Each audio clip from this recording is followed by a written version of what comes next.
Assalamualaikum saudaraku semua yang selalu dirahmati oleh Allah Subhanahu wa Ta'ala. Sebelum kita semua mendengarkan cerita yang akan dibacakan, tidak lupa terlebih dahulu kita semua mengucapkan syukur atas semua nikmat yang telah Allah karuniakan. Selanjutnya, mari kita dengarkan cerita yang akan dibacakan. Pada zaman dahulu orang berpikir dengan cara yang amat sederhana.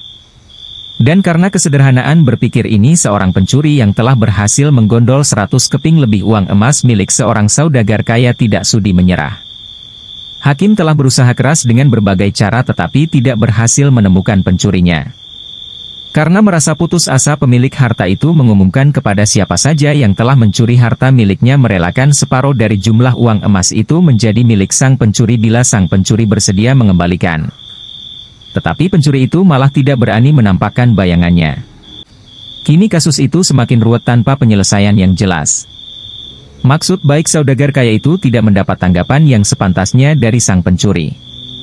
Maka tidak bisa disalahkan bila saudagar itu mengadakan sayembara yang berisi barang siapa berhasil menemukan pencuri uang emasnya, ia berhak sepenuhnya memiliki harta yang dicuri.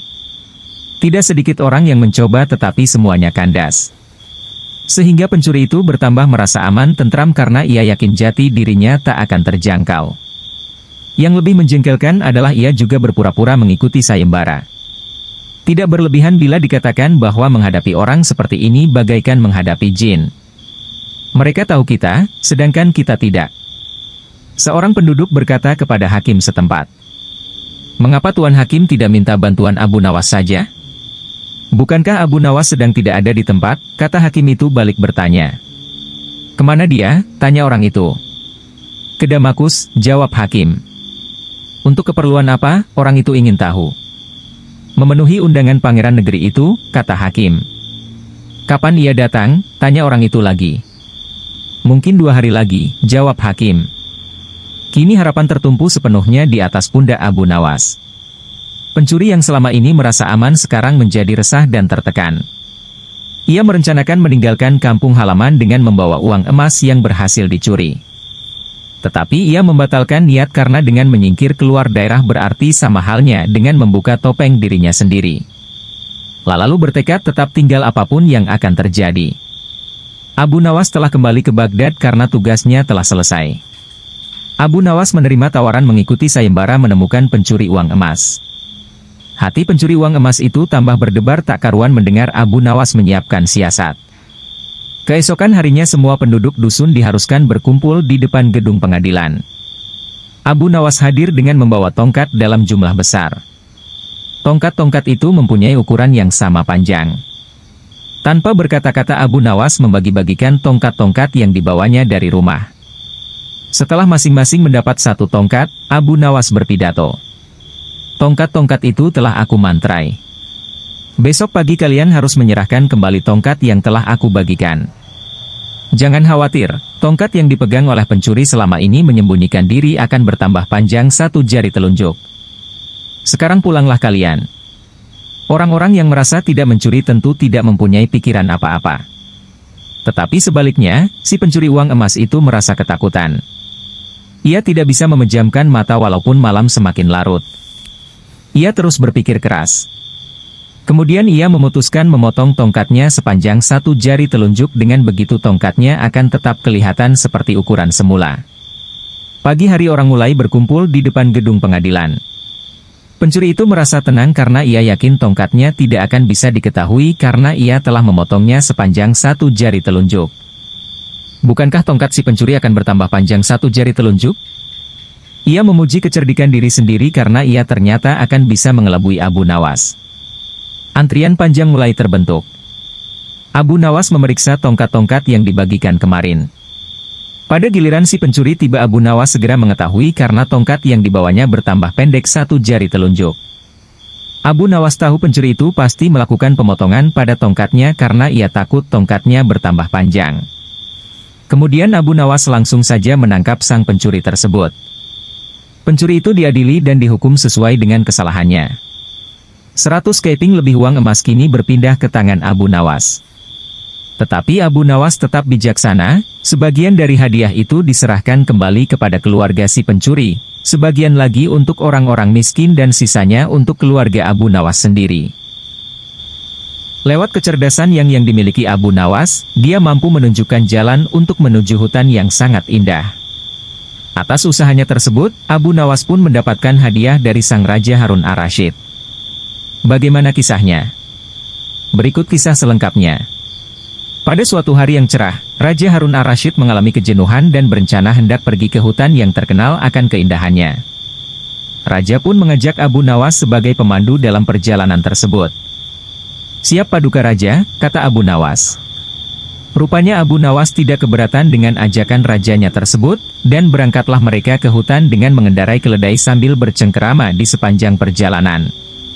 Tanpa terasa mereka sudah menempuh hampir separuh perjalanan dan tibalah mereka di pertigaan jalan yang jauh dari rumah penduduk. Mereka berhenti karena ragu ke arah mana hutan yang dituju. Setahu mereka, kedua jalan itu memang benar menuju hutan yang mereka tuju, hutan wisata yang berisi binatang-binatang buas. Abu Nawas pun angkat bicara. "Paduka, saya sarankan agar kita tidak usah meneruskan perjalanan." "Kenapa, wahai Abu Nawas?" kata Paduka Raja. "Hamba berkata demikian, karena kalau kita salah pilih jalan, jangan-jangan kita tidak pernah kembali lagi." "Bukankah akan lebih bijaksana kalau kita meninggalkan sesuatu yang meragukan?" jawab Abu Nawas. Satu pertanyaan saja dalam kebimbangan, anak buah Paduka Raja, yang masih merupakan teman Abu Nawas berkata, "Aku pernah mendengar ada dua orang kembar yang hidup di semak-semak sebelah sana," kata ajudan. "Apakah engkau mengenalnya?" tanya Abu Nawas.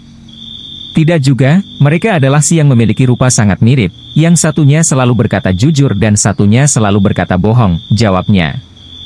"Baiklah, kita istirahat dulu, nanti kita menuju ke rumah si kembar," kata Abu Nawas. Abu Nawas, Paduka Raja dan prajuritnya kemudian beristirahat sejenak sambil makan. Seusai makan mereka menuju ke rumah si kembar bersaudara itu. Setelah pintu diketok, maka keluarlah salah satu dari mereka. "Maaf, aku sangat sibuk hari ini, engkau hanya boleh mengajukan satu pertanyaan saja, tidak lebih," katanya. Abu Nawas pun mendekati salah satu si kembar beda sifat itu dan mulai menanyakan jalan yang menuju hutan yang indah dengan berbisik. Dan salah satu si kembar itu pun menjawabnya dengan berbisik pula. Setelah itu Abu Nawas dan rombongan segera pamit untuk meneruskan perjalanan. "Paduka Raja, hutan yang kita tuju jalan sebelah kanan," kata Abu Nawas.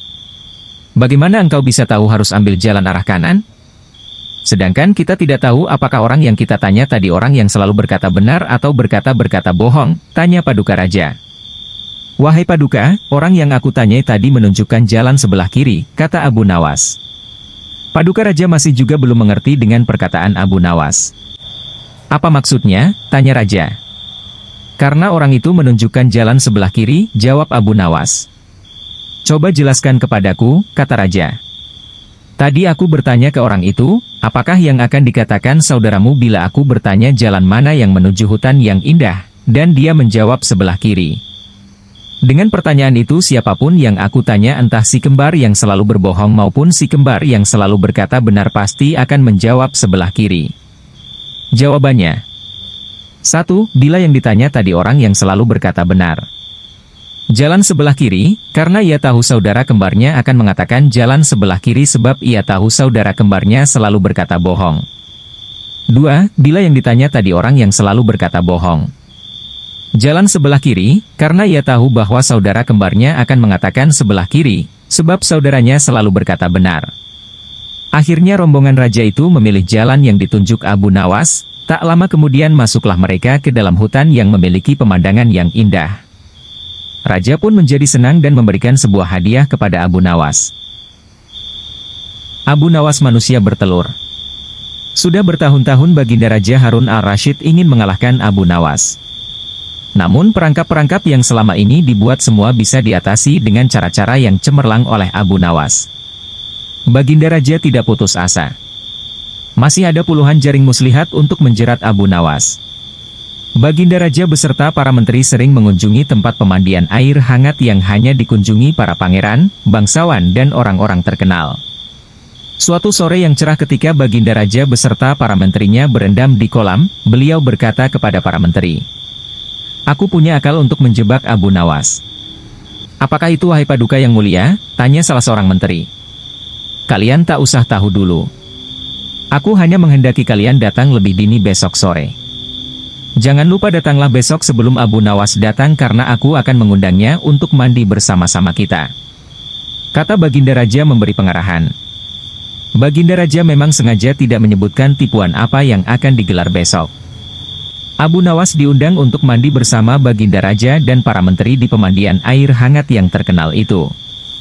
Seperti yang telah direncanakan, Baginda Raja dan para menteri sudah datang lebih dahulu. Baginda membawa 19 butir telur ayam.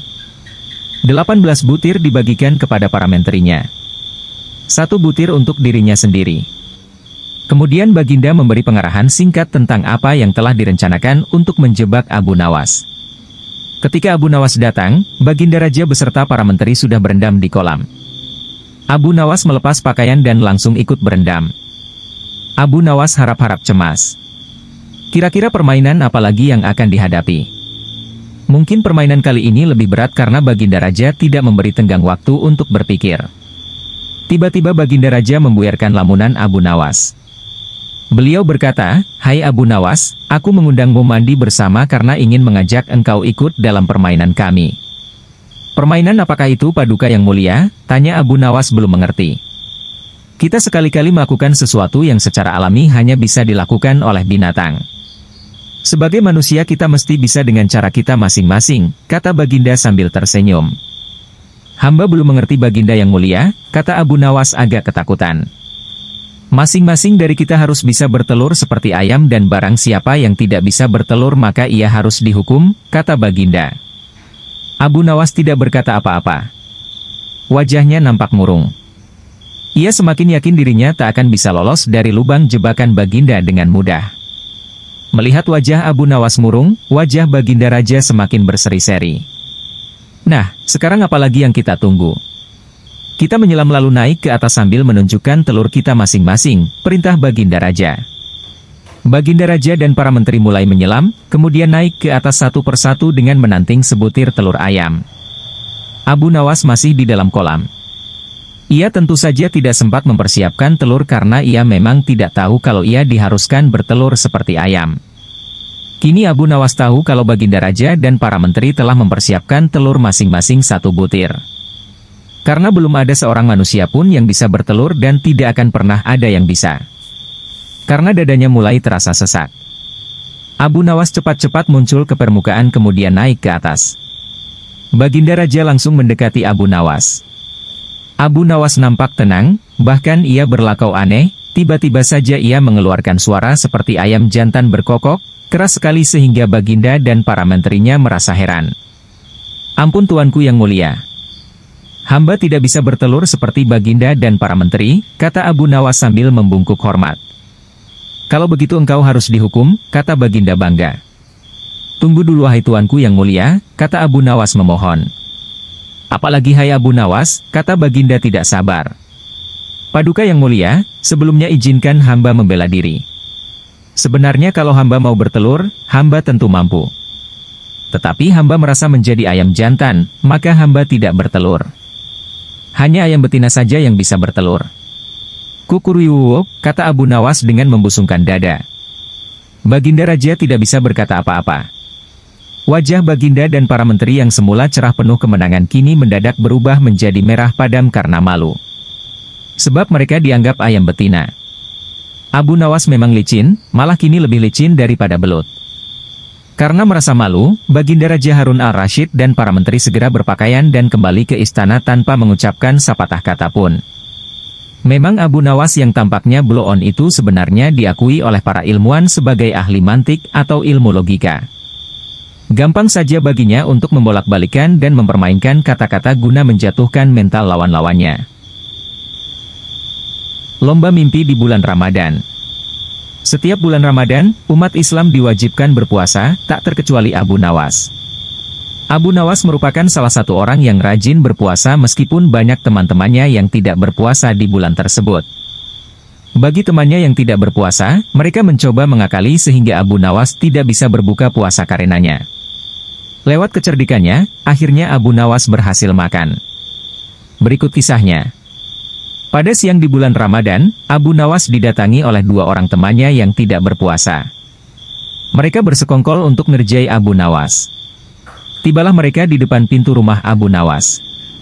Setelah mengucapkan salam, tanpa basa-basi lagi mereka mengajak Abu Nawas ngabuburit, mengisi waktu untuk menunggu berbuka puasa. Sampailah mereka di warung nasi, dan teman-temannya membeli nasi untuk dibungkus. Abu Nawas mengira kalau teman-temannya sangat menghormati orang yang berpuasa meski mereka tidak puasa karena temannya tidak makan di warung tersebut, namun dibawa pulang. Waktu berbuka puasa setelah itu, mereka pergi meninggalkan warung tersebut dan sampailah di rumah salah satu temannya. Begitu tiba berbuka puasa, Abu Nawas berkata, "Wah, sudah waktunya berbuka. Minum saja dulu biar batal puasamu," kata temannya. Abu Nawas pun segera minum dan selanjutnya menunggu. Teman mereka bilang, "Silahkan sholat dulu, nanti ketinggalan sholat maghrib," kata salah satu temannya. Abu Nawas pun kemudian mengambil air wudhu dan menjalankan sholat maghrib. Namun apa yang terjadi? Setelah sholat maghrib pun Abu Nawas belum bisa makan nasi karena temannya menyuruh agar mengaji Al-Quran terlebih dahulu. Sebelum makan, mengajilah Al-Quran terlebih dahulu, mumpung perutmu masih kosong. Nanti kalau sudah kenyang kamu mengantuk, kata teman Abu Nawas. Abu Nawas merasa jengkel, seakan dikerjai oleh teman-temannya. Meski begitu Abu Nawas nurut dan mengaji Al-Quran. Setelah mengaji, Abu Nawas malah diajak lomba tidur. Siapa yang mimpinya paling indah maka dia berhak menyantap makanan. Sekarang mari kita lomba tidur, esok pagi siapa yang mimpinya paling indah dia bisa makan makanan ini, kata salah seorang temannya. Abu Nawas mulai sadar kalau dirinya dikerjai teman-temannya. Lomba tidur tersebut disanggupi oleh Abu Nawas dengan perasaan marah. Pada esok paginya, mereka bertiga bangun. Salah satu temannya bercerita, "Aku semalam mimpi indah sekali, mimpi punya mobil mewah, rumah mewah, pesawat pribadi dan punya uang banyak sekali." "Mimpimu indah, tapi egois sekali," kata teman yang satunya. Kemudian teman yang satunya lagi menceritakan mimpinya. "Aku semalam bermimpi bahwa negeriku ini tidak punya hutang, infrastrukturnya bagus sekali, jalan-jalan yang mulus, pelabuhan-pelabuhan lancar, ongkos transportasi murah, rakyat sejahtera hingga aku tidak bertemu orang yang berhak menerima zakat." "Wah, mimpimu hebat," kata temannya. "Sekarang coba ceritakan mimpimu wahai Abu Nawas." Abu Nawas bercerita, "Mimpiku biasa saja. Semalam aku bermimpi bertemu Nabi Daud As, Nabi yang gemar berpuasa. Beliau berpuasa sehari dan berbuka sehari begitu terus tiap waktu. Kemudian Nabi Daud As bertanya, 'Apakah engkau sudah berbuka wahai Abu Nawas?' Saya jawab belum, kata Abu Nawas. Kemudian Nabi Daud As menyuruh aku berbuka puasa dahulu. Kontan saja aku cekatan bangun, mengambil makanan yang sudah kalian belikan." Mimpi Abu Nawas sangat disesali oleh kedua temannya. Mereka kalah cerdik dengan akal Abu Nawas. Niat untuk ngerjai, malah dikerjai Abu Nawas. Sudah lama Abu Nawas tidak dipanggil ke istana untuk menghadap Baginda. Abu Nawas juga sudah lama tidak muncul di kedai teh. Kawan-kawan Abu Nawas banyak yang merasa kurang bergairah tanpa kehadiran Abu Nawas. Tentu saja keadaan kedai tak semarak karena Abu Nawas si pemicu tawa tidak ada. Suatu hari ada seorang laki-laki setengah baya ke kedai teh menanyakan Abu Nawas. Ia mengeluh bahwa ia tidak menemukan jalan keluar dari masalah pelik yang dihadapi. Salah seorang teman Abu Nawas ingin mencoba menolong.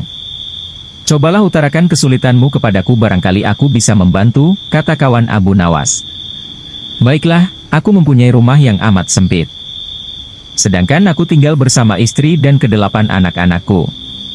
Rumah itu kami rasakan terlalu sempit sehingga kami tidak merasa bahagia," kata orang itu membeberkan kesulitannya.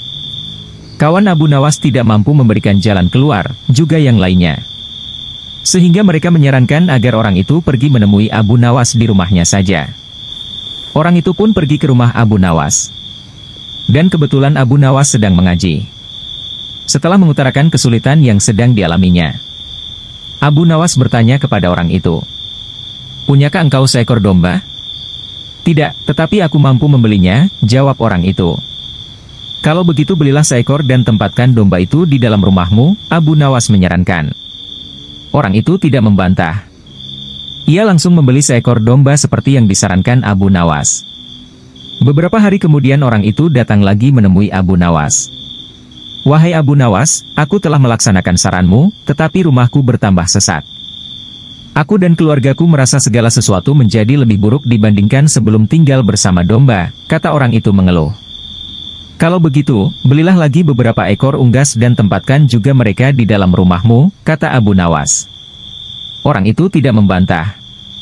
Ia langsung membeli beberapa ekor unggas yang kemudian dimasukkan ke dalam rumahnya. Beberapa hari kemudian orang itu datang lagi ke rumah Abu Nawas. Wahai Abu Nawas, aku telah melaksanakan saran-saranmu dengan menambah penghuni rumahku dengan beberapa ekor unggas. Namun begitu aku dan keluargaku semakin tidak betah tinggal di rumah yang makin banyak penghuninya. Kami bertambah merasa tersiksa, kata orang itu dengan wajah yang semakin suram. Kalau begitu belilah seekor anak unta dan peliharalah di dalam rumahmu, kata Abu Nawas menyarankan. Orang itu tidak membantah. Ia langsung ke pasar hewan membeli seekor anak unta untuk dipelihara di dalam rumahnya. Beberapa hari kemudian orang itu datang lagi menemui Abu Nawas. Ia berkata, wahai Abu Nawas, tahukah engkau bahwa keadaan di dalam rumahku sekarang hampir seperti neraka? Semuanya berubah menjadi lebih mengerikan daripada hari-hari sebelumnya. Wahai Abu Nawas, kami sudah tidak tahan tinggal serumah dengan binatang-binatang itu, kata orang itu putus asa.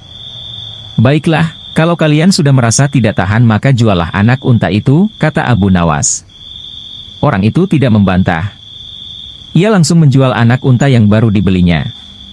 Beberapa hari kemudian Abu Nawas pergi ke rumah orang itu. Bagaimana keadaan kalian sekarang? Abu Nawas bertanya.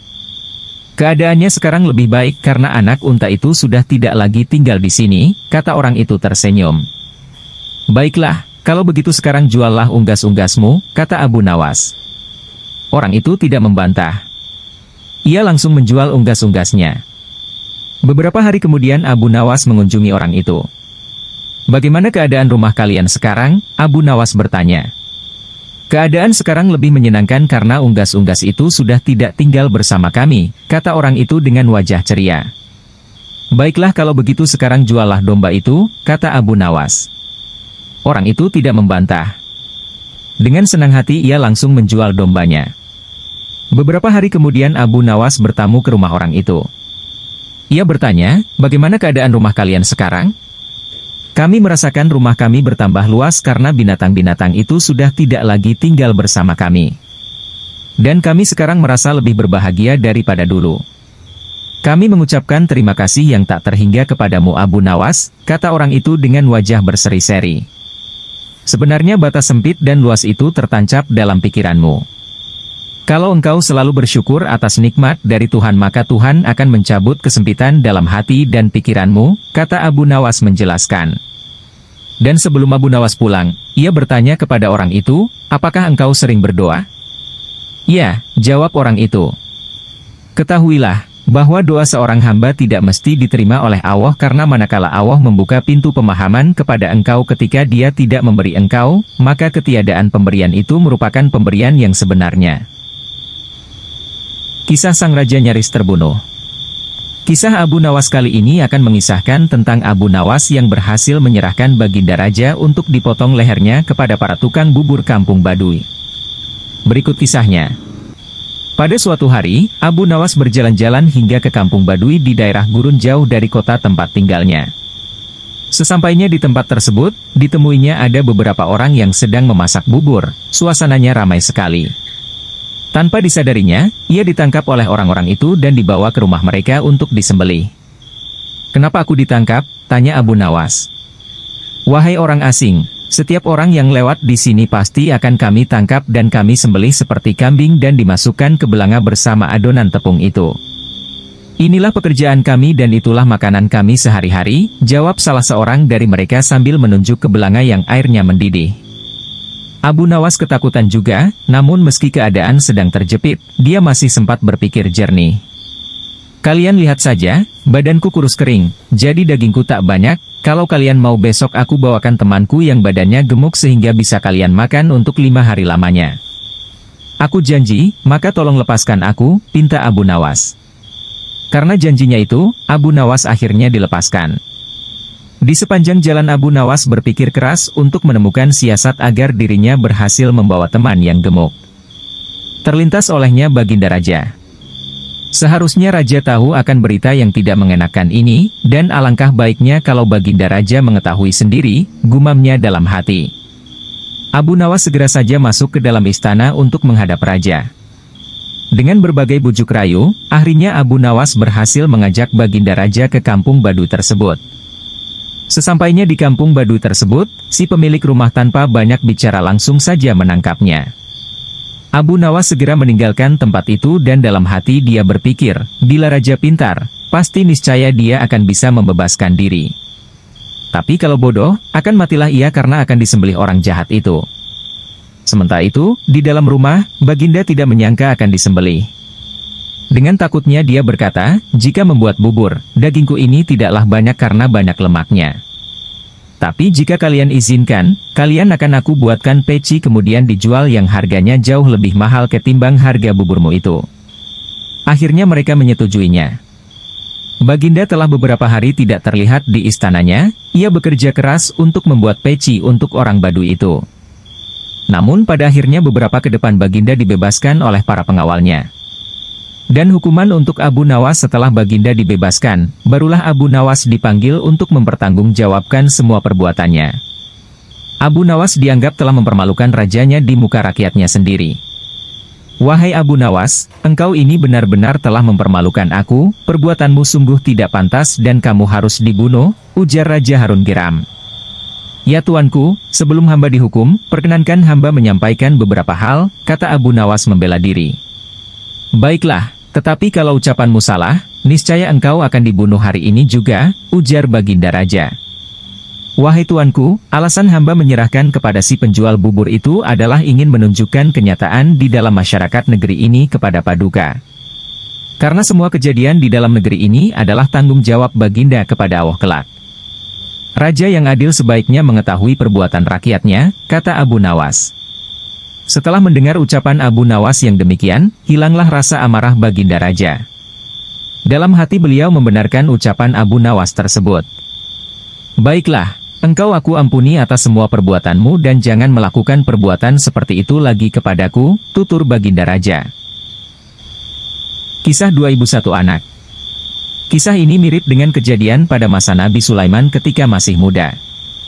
Entah sudah berapa hari kasus seorang bayi yang diakui oleh dua orang ibu yang sama-sama ingin memiliki anak. Hakim rupanya mengalami kesulitan memutuskan dan menentukan perempuan yang mana sebenarnya yang menjadi ibu bayi itu. Karena kasus berlarut-larut, maka terpaksa hakim menghadap Baginda Raja untuk minta bantuan. Baginda pun turun tangan. Baginda memakai taktik rayuan. Baginda berpendapat mungkin dengan cara-cara yang amat halus salah satu wanita itu ada yang mau mengalah. Tetapi kebijaksanaan Baginda Raja Harun al-Rasyid justru membuat kedua perempuan makin mati-matian saling mengaku bahwa bayi itu adalah anaknya. Baginda berputus asa. Mengingat tak ada cara-cara lain lagi yang bisa diterapkan, Baginda akhirnya memanggil Abu Nawas. Dan Abu Nawas pun hadir menggantikan hakim. Abu Nawas tidak mau menjatuhkan putusan pada hari itu melainkan menunda sampai hari berikutnya. Semua yang hadir yakin Abu Nawas pasti sedang mencari akal seperti yang biasa dilakukan. Padahal penundaan itu hanya disebabkan Algojo tidak ada di tempat. Keesokan hari sidang pengadilan diteruskan lagi. Abu Nawas memanggil Algojo dengan pedang di tangan. Abu Nawas memerintahkan agar bayi itu diletakkan di atas meja. Apa yang akan kau perbuat terhadap bayi itu? Kata kedua perempuan itu saling memandang. Kemudian Abu Nawas melanjutkan dialog. Sebelum saya mengambil tindakan, apakah salah satu dari kalian bersedia mengalah dan menyerahkan bayi itu kepada yang memang berhak memilikinya? Tidak, bayi itu adalah anakku, kata kedua perempuan itu serentak. Baiklah, kalau kalian memang sungguh-sungguh sama menginginkan bayi itu dan tidak ada yang mau mengalah maka saya terpaksa membelah bayi itu menjadi dua sama rata, kata Abu Nawas mengancam. Perempuan pertama girang bukan kepalang, sedangkan perempuan kedua menjerit-jerit histeris. Jangan, tolong jangan dibelah bayi itu. Biarlah aku rela bayi itu seutuhnya diserahkan kepada perempuan itu. Kata perempuan kedua. Abu Nawas tersenyum lega. Sekarang topeng mereka sudah terbuka. Abu Nawas segera mengambil bayi itu dan langsung menyerahkan kepada perempuan kedua. Abu Nawas minta agar perempuan pertama dihukum sesuai dengan perbuatannya. Karena tak ada ibu yang tega menyaksikan anaknya disembelih. Apalagi di depan mata. Baginda Raja merasa puas terhadap keputusan Abu Nawas. Dan sebagai rasa terima kasih, Baginda menawari Abu Nawas menjadi penasehat hakim kerajaan. Tetapi Abu Nawas menolak. Ia lebih senang menjadi rakyat biasa. Abu Nawas tertipu sandal ajaib. Ada-ada saja ulah Abu Nawas ini, tapi maksud dan tujuannya sebenarnya baik, yaitu menyadarkan orang-orang kaya, yang sekampung dengannya agar selalu ingat kepada Allah Subhanahu wa Ta'ala. Agar mereka sadar dari perbuatan untuk memperkaya diri sendiri dengan cara apapun. Nah, ide cemerlangnya kali ini adalah sebuah sandal ajaib. Berkat sandal ajaib ini, akhirnya salah seorang di antara mereka bertobat kepada Allah Subhanahu wa Ta'ala. Berikut kisahnya. Kampung tempat tinggal Abu Nawas lama-kelamaan membuatnya merasa tak nyaman karena saking banyaknya umat Islam yang menumpuk-numpuk harta dengan menghalalkan segala cara. Otomatis hal ini membuat Abu Nawas gusar, karena sebagai seorang ulama, Abu Nawas berpikir bahwa hal itu bertentangan dengan ajaran Islam. Untuk menghentikan perbuatan buruk tersebut, Abu Nawas memutar otak mencari ide yang tepat untuk menyadarkan banyak orang. Setelah berpikir panjang, akhirnya ia menemukan ide cemerlang yaitu ide sandal ajaib. Dengan mengambil peralatan sederhana, berangkatlah ia ke pasar untuk gelar tikar menjual sandal-sandal ajaibnya tersebut. Sandal ajaib, sandal ajaib, sandal ajaib, kata Abu Nawas berkali-kali di pasar. Sesaat kemudian muncullah salah seorang pemuda yang melihat-lihat barang dagangannya. Silahkan tuan, mau mencari apa? Tanya Abu Nawas. Saya ingin mencari sandal yang bisa merubah hidupku yang miskin ini, jawab pemuda itu. Apa maksud tuan? Tanya Abu Nawas lagi. Saya ini sudah lama hidup miskin dan ingin sekali kaya raya. Saya ingin membeli barang yang bisa memberikan saya keberuntungan, kata pemuda itu. Kemudian Abu Nawas menunjukkan salah satu sandal ajaibnya. Ia mengatakan bahwa sandal itu akan membuat penggunanya dari tak punya menjadi orang yang punya. Karena tertarik, pembeli itu akhirnya jadi juga membeli sandal ajaib itu dengan harga yang lumayan mahal. Si pemuda langsung saja memakai sandal ajaib itu berkeliling kampung dengan harapan semoga keberuntungan segera berpihak kepadanya. Akan tetapi, harapannya tak kunjung terwujud. Jangankan keberuntungan, si pemuda malah dikira pencuri di kampung tersebut. Untung saja para warga tak sampai menghakiminya. Karena merasa tertipu, pemuda itu kembali lagi menemui Abu Nawas untuk protes. Assalamualaikum, sapa pemuda itu. Waalaikumsalam, ternyata tuan, bagaimana kabar tuan, tanya Abu Nawas. Kabar jelek. Aku selalu ditimpa kemalangan gara-gara sandal ini.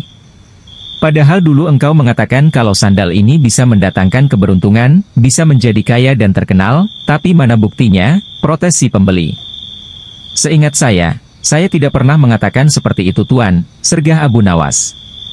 Saya hanya mengatakan, bahwa bila tuan pada mulanya orang yang tidak punya, maka dengan membeli sandal ini tuan akan menjadi orang yang punya. Buktinya sekarang tuan sudah memiliki sandal ajaib ini, kata Abu Nawas.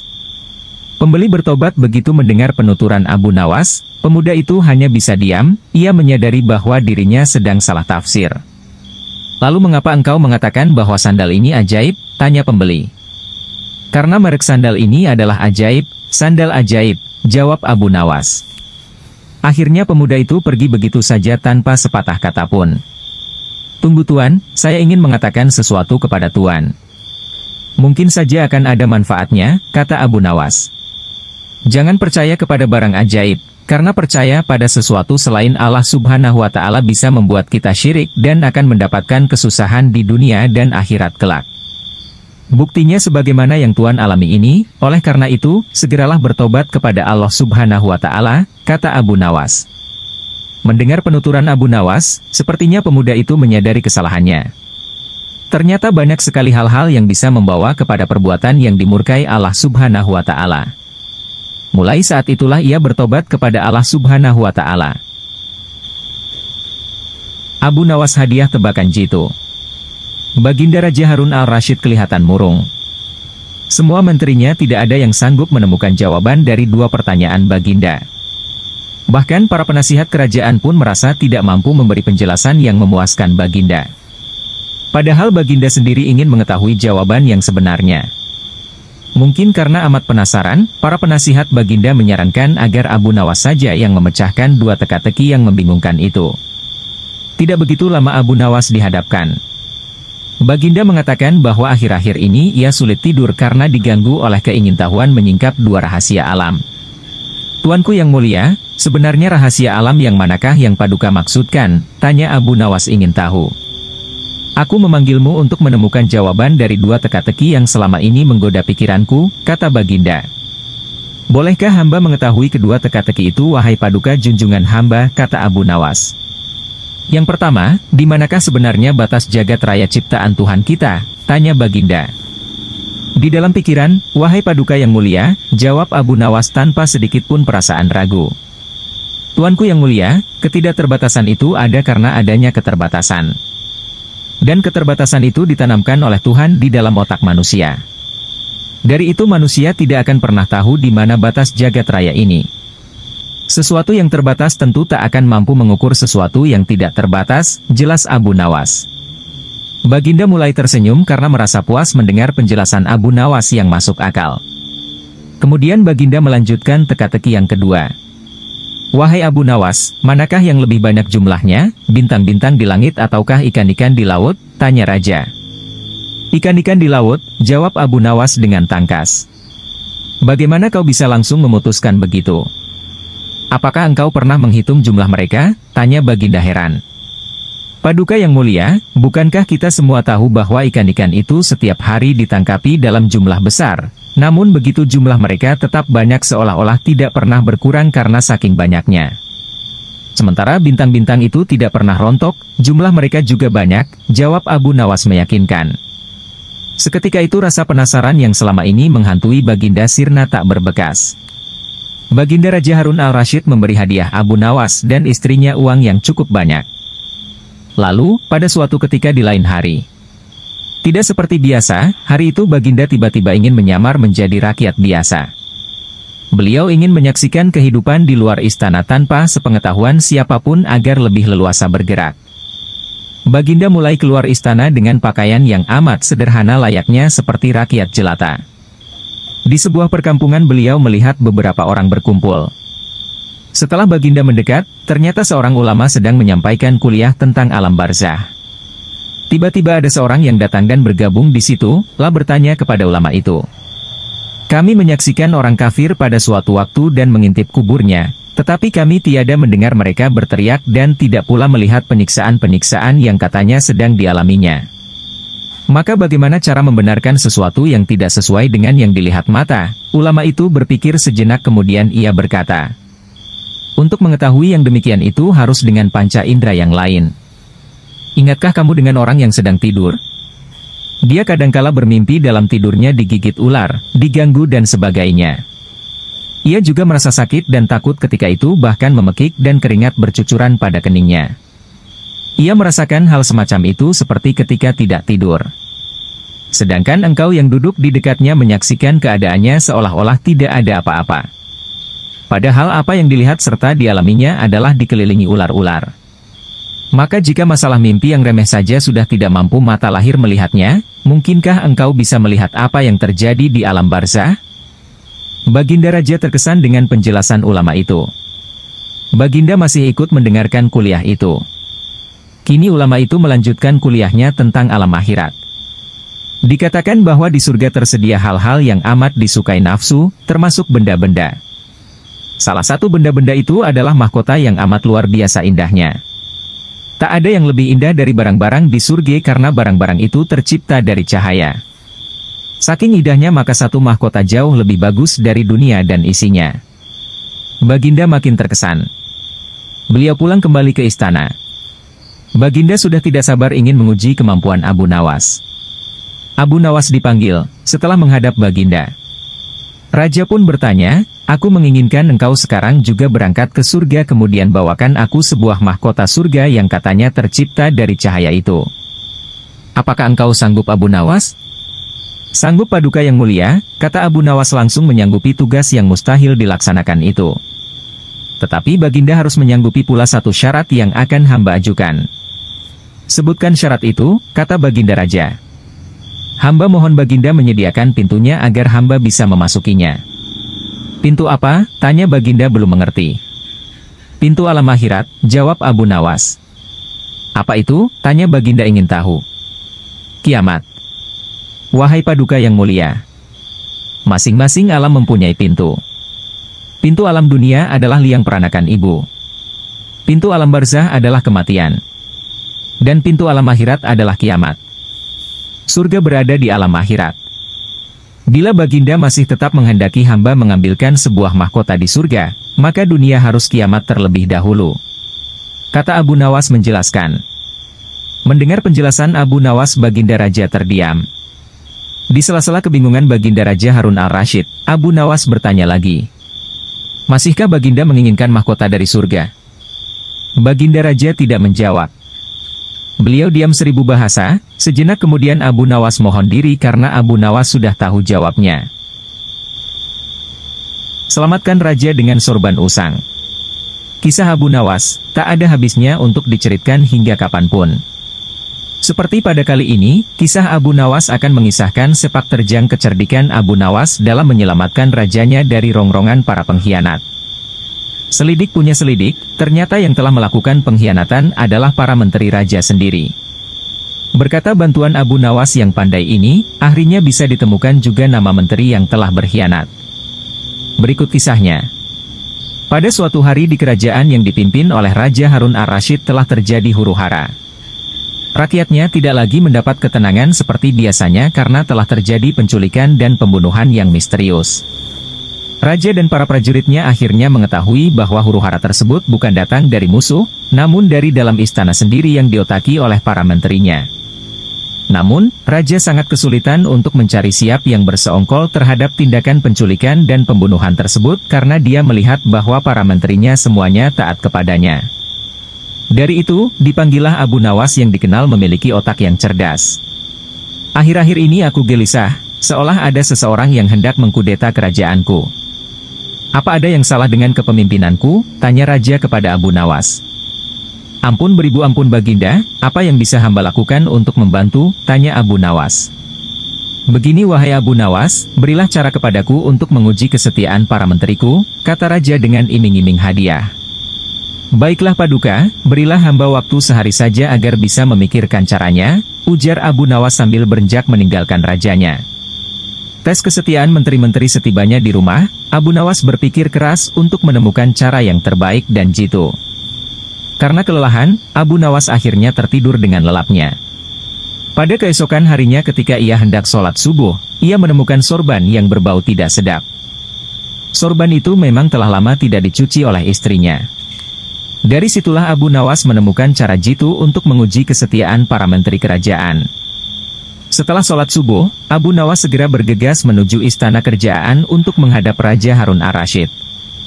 Abu Nawas meminta Raja untuk bersandiwara seolah telah memiliki sorban sakti. Raja Harun setuju dan melakukan apa yang telah diperintahkan oleh Abu Nawas. Setelah itu, maka dikumpulkanlah kelima menterinya untuk menghadap. Di hadapan para menteri itu, Raja mengatakan bahwa ia telah mendapat hadiah berupa sorban sakti hasil pemberian dari kerajaan lain. Dan salah satu kesaktian sorban itu adalah bisa menentukan masa depan kerajaan di masa yang akan datang. Wahai para menteriku, bantulah aku untuk menentukan masa di negeri ini, titah Raja. Bagaimana caranya wahai Baginda? Tanya salah seorang menteri. Masing-masing dari kalian, coba ciumlah sorban hadiah ini secara bergantian. Apabila berbau wangi, maka kerajaan ini akan abadai. Namun, bila baunya busuk, maka kerajaan ini tidak akan lama lagi akan segera runtuh, jelas Raja. Kehebatan sorban usang sesuai dengan perintah Raja, para menteri satu persatu memasuki ruangan untuk mencium sorban sakti tersebut. Setelah semuanya telah mendapatkan giliran, maka dikumpulkanlah lagi menteri-menterinya. Bagaimana baunya? Tanya Raja. Sorban ini baunya sangat harum, niscaya kerajaan ini akan abadi, jawab menteri pertama. Menteri kedua dan ketiga menjawab sama dengan menteri pertama. Intinya adalah mereka berusaha untuk membuat rajanya senang. Giliran menteri keempat dan kelima angkat bicara. Di luar dugaan, menteri keempat dan kelima ini mengatakan bahwa sorab sakti tersebut baunya busuk dan menyengat hidung. Mendengar pernyataan menteri keempat dan kelima itu, Raja akhirnya membuka rahasia bahwa sorban yang dikiranya sakti tersebut adalah milik Abu Nawas yang sudah usang dan tidak dicuci lama sekali. Bergetarlah badan dari menteri pertama, kedua dan ketiga. Kini aku tahu siapa di antara kalian yang telah berkhianat kepadaku. Kalian telah terbukti berbohong dan kalian pantas untuk masuk penjara, ujar Raja Harun. Menteri pertama, kedua dan ketiga segera ditangkap dan dimasukkan ke dalam penjara. Kepada menteri keempat dan kelima, Raja Harun memberikan hadiah kepada mereka karena kesetiaan yang telah diberikan. Tak lupa juga, Abu Nawas mendapat bagian hadiah yang telah dijanjikan oleh Raja Harun kemarin hari. Abu Nawas asmara memang aneh. Secara tak terduga pangeran yang menjadi putra mahkota jatuh sakit. Sudah banyak tabib yang didatangkan untuk memeriksa dan mengobati tapi tak seorang pun mampu menyembuhkannya. Akhirnya Raja mengadakan sayembara. Sayembara boleh diikuti oleh rakyat dari semua lapisan. Tidak terkecuali oleh para penduduk negeri tetangga. Sayembara yang menyediakan hadiah menggiurkan itu dalam waktu beberapa hari berhasil menyerap ratusan peserta. Namun tak satu pun dari mereka berhasil mengobati penyakit sang pangeran. Akhirnya sebagai sahabat dekat Abu Nawas, menawarkan jasa baik untuk menolong sang putra mahkota. Baginda Harun al-Rasyid menerima usul itu dengan penuh harap. Abu Nawas sadar bahwa dirinya bukan tabib. Dari itu ia tidak membawa peralatan apa-apa. Para tabib yang ada di istana tercengang melihat Abu Nawas yang datang tanpa peralatan yang mungkin diperlukan. Mereka berpikir mungkinkah orang macam Abu Nawas ini bisa mengobati penyakit sang pangeran? Sedangkan para tabib terkenal dengan peralatan yang lengkap saja tidak sanggup. Bahkan penyakitnya tidak terlacak. Abu Nawas merasa bahwa seluruh perhatian tertuju padanya. Namun Abu Nawas tidak begitu memperdulikannya. Abu Nawas dipersilahkan memasuki kamar pangeran yang sedang terbaring. Ia menghampiri sang pangeran dan duduk di sisinya. Setelah Abu Nawas dan sang pangeran saling pandang beberapa saat, Abu Nawas berkata, "Saya membutuhkan seorang tua yang di masa mudanya sering mengembara ke pelosok negeri." Orang tua yang diinginkan Abu Nawas didatangkan. Sebutkan satu persatu nama-nama desa di daerah selatan. Perintah Abu Nawas kepada orang tua itu.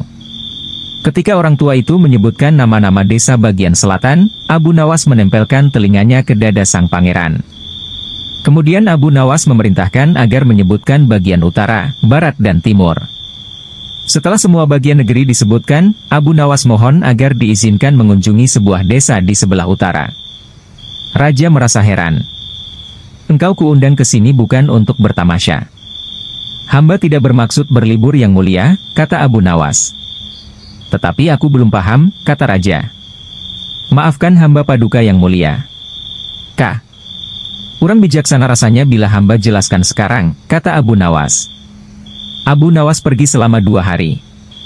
Sekembali dari desa itu Abu Nawas menemui sang pangeran dan membisikkan sesuatu kemudian menempelkan telinganya ke dada sang pangeran. Lalu Abu Nawas menghadap Raja. "Apakah yang mulia masih menginginkan sang pangeran tetap hidup?" tanya Abu Nawas. "Apa maksudmu?" Raja balas bertanya.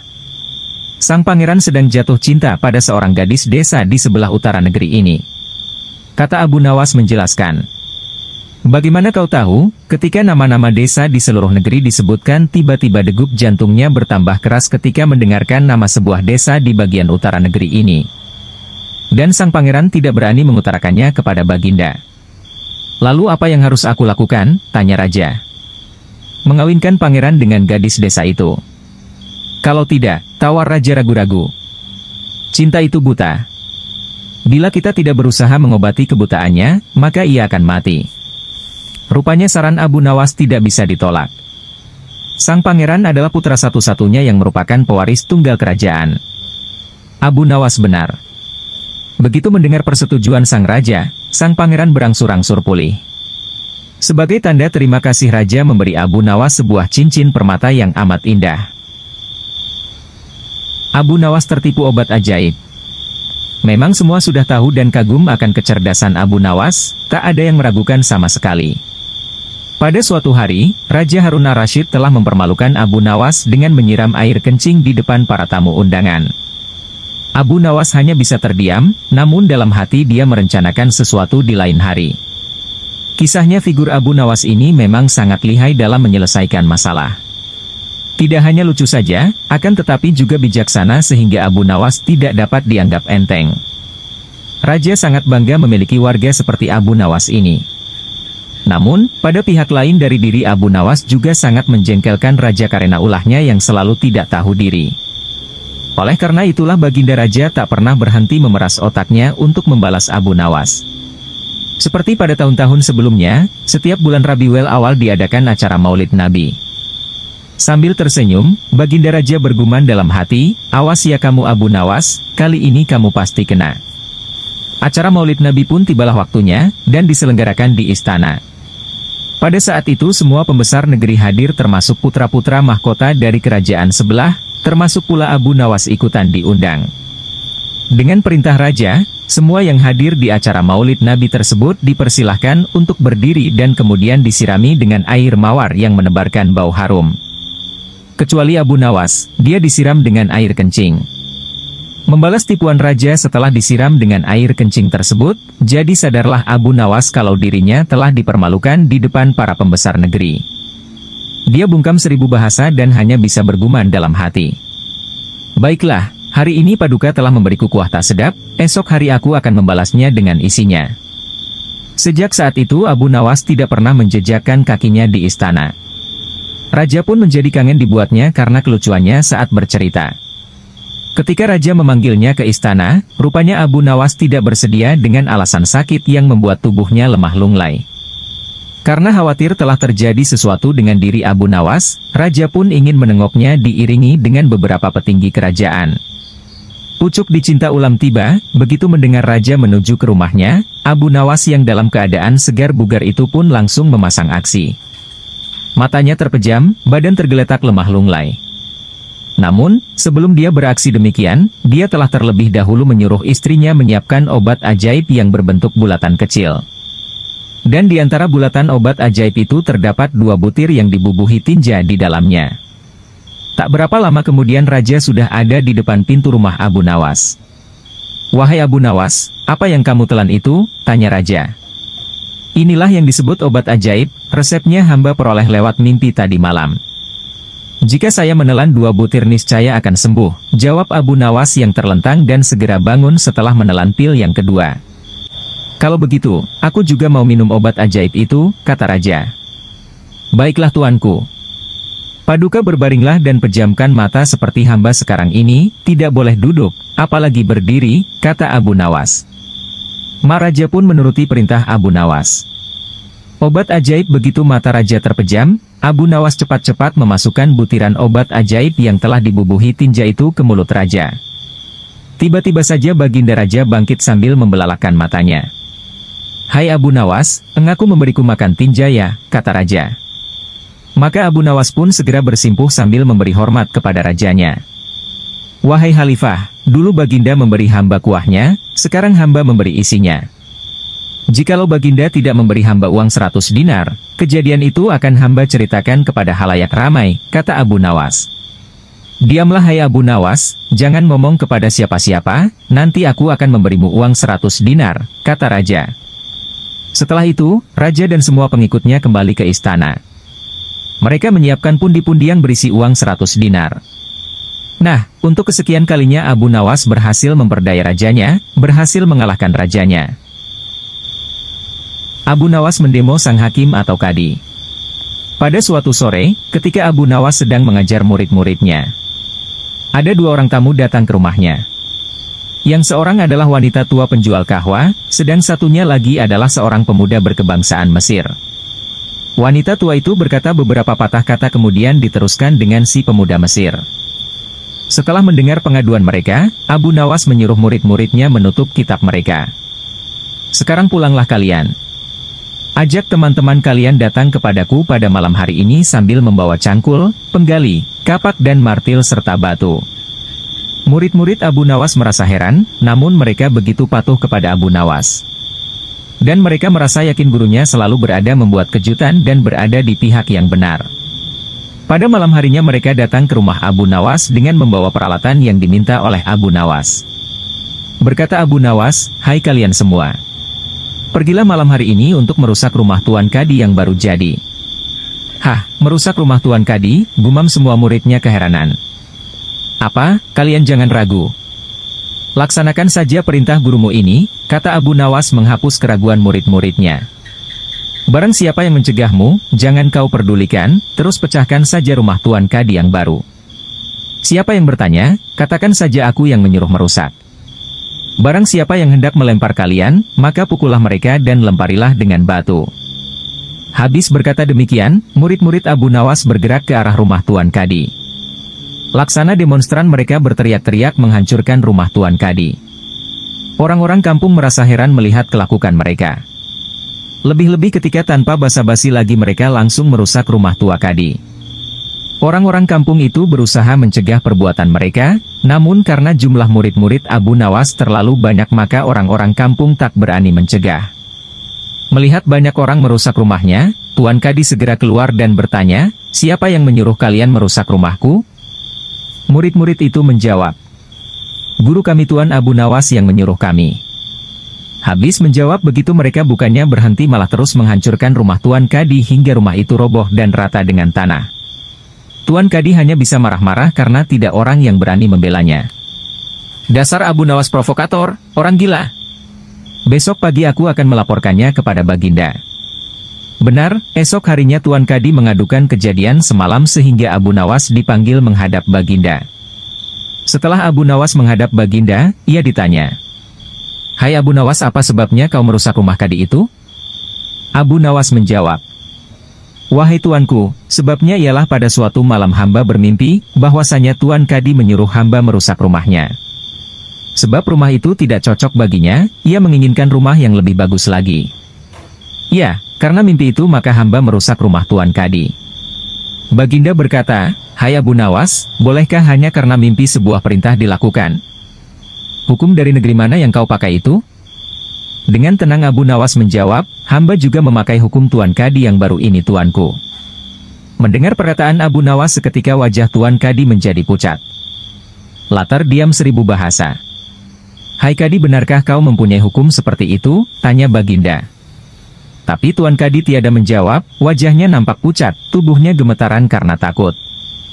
"Abu Nawas, jangan membuatku pusing, jelaskan kenapa ada peristiwa seperti ini," perintah Baginda. "Baiklah." Abu Nawas tetap tenang.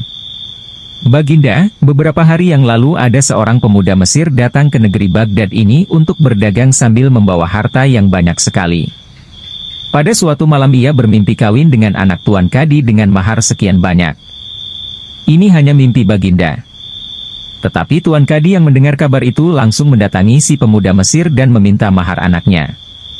Tentu saja pemuda Mesir itu tak mau membayar mahar hanya karena mimpi. Nah, disinilah terlihat arogansi Tuan Kadi. Ia ternyata merampas semua harta benda milik pemuda Mesir sehingga pemuda itu menjadi seorang pengemis gelandangan dan akhirnya ditolong oleh wanita tua penjual kahwa. Baginda terkejut mendengar penuturan Abu Nawas, tapi masih belum percaya 100%, maka ia memerintahkan Abu Nawas agar memanggil si pemuda Mesir. Pemuda Mesir itu memang sengaja disuruh Abu Nawas menunggu di depan istana, jadi mudah saja bagi Abu Nawas memanggil pemuda itu ke hadapan Baginda. Berkata Baginda Raja, "Hai anak Mesir, ceritakanlah hal ihwal dirimu sejak engkau datang ke negeri ini." Ternyata cerita pemuda Mesir itu sama dengan cerita Abu Nawas. Bahkan pemuda itu juga membawa saksi yaitu Pak Tua pemilik tempat kos dia menginap. "Kurang ajar, ternyata aku telah mengangkat seorang kadi yang bejat moralnya." Baginda sangat murka. Kadi yang baru itu dipecat dan seluruh harta bendanya dirampas dan diberikan kepada si pemuda Mesir. Setelah perkara selesai, kembalilah si pemuda Mesir itu dengan Abu Nawas pulang ke rumahnya. Pemuda Mesir itu hendak membalas kebaikan Abu Nawas. Berkata Abu Nawas, "Janganlah engkau memberiku barang sesuatu pun kepadaku. Aku tidak akan menerimanya sedikit pun jua." Pemuda Mesir itu betul-betul mengagumi Abu Nawas. Ketika ia kembali ke negeri Mesir, ia menceritakan tentang kehebatan Abu Nawas itu kepada penduduk Mesir sehingga nama Abu Nawas menjadi sangat terkenal. Abu Nawas membalas tipuan raja. Sudah menjadi takdir kalian si Abu Nawas ini cerdik dan pandai, bahkan sekalipun menipu kok malah diberi hadiah oleh rajanya. Seperti kisah Abu Nawas lucu dan kocak berikut ini. Abu Nawas melakukan protes karena hadiah yang akan dijanjikan oleh rajanya tidak kunjung diberikan. Akhirnya Abu Nawas membuat siasat agar dia diberi hadiah sebagaimana mestinya. Mari kita ikuti kisahnya. Pada suatu malam yang sangat dingin, Abu Nawas diundang oleh Raja Harun ar-Rasyid untuk menemaninya mengobrol. Nah, pada saat obrolan mereka tentang rasa dingin, tiba-tiba sangat raja bertanya kepada Abu Nawas. "Wahai Abu Nawas, maukah engkau telanjang bulat di atas atap malam ini? Tergantung imbalannya saja Paduka," jawab Abu Nawas. "Baiklah, engkau akan aku beri 500 dirham bila mau melaksanakannya," jelas raja. Dengan imbalan sebesar itu, Abu Nawas segera saja mencopoti bajunya satu persatu mulai dari pakaian atas hingga pakaian bawah. Setelah seluruh bagian bajunya dilepas, selanjutnya Abu Nawas naik menuju atas atap dan duduk-duduk di sana. Rasa dingin sangat menusuk kulit Abu Nawas semalaman dan baru menjelang subuh Abu Nawas turun ke bawah. "Wahai Paduka, mana uang yang Paduka janjikan kepadaku?" tanya Abu Nawas. "Sabar dulu wahai Abu Nawas. Begini ya, semalaman apa yang telah engkau lihat?" tanya raja. "Hamba tidak melihat apa-apa tuanku. Hanya seberkas cahaya yang nampak dari kejauhan saja," jawab Abu Nawas. "Kalau begitu, engkau tidak berhak mendapatkan imbalan karena engkau telah dihangati oleh cahaya itu," ujar raja. "Loh, bagaimana bisa begitu Paduka? Hamba semalam hampir mati kedinginan," protes Abu Nawas. Akan tetapi sang raja tidak mau mendengar protes dari Abu Nawas, bahkan sang raja menyuruh Abu Nawas untuk segera pulang ke rumahnya. Dengan perasaan yang masih kedinginan disertai rasa sedih, akhirnya Abu Nawas meninggalkan istana menuju rumahnya.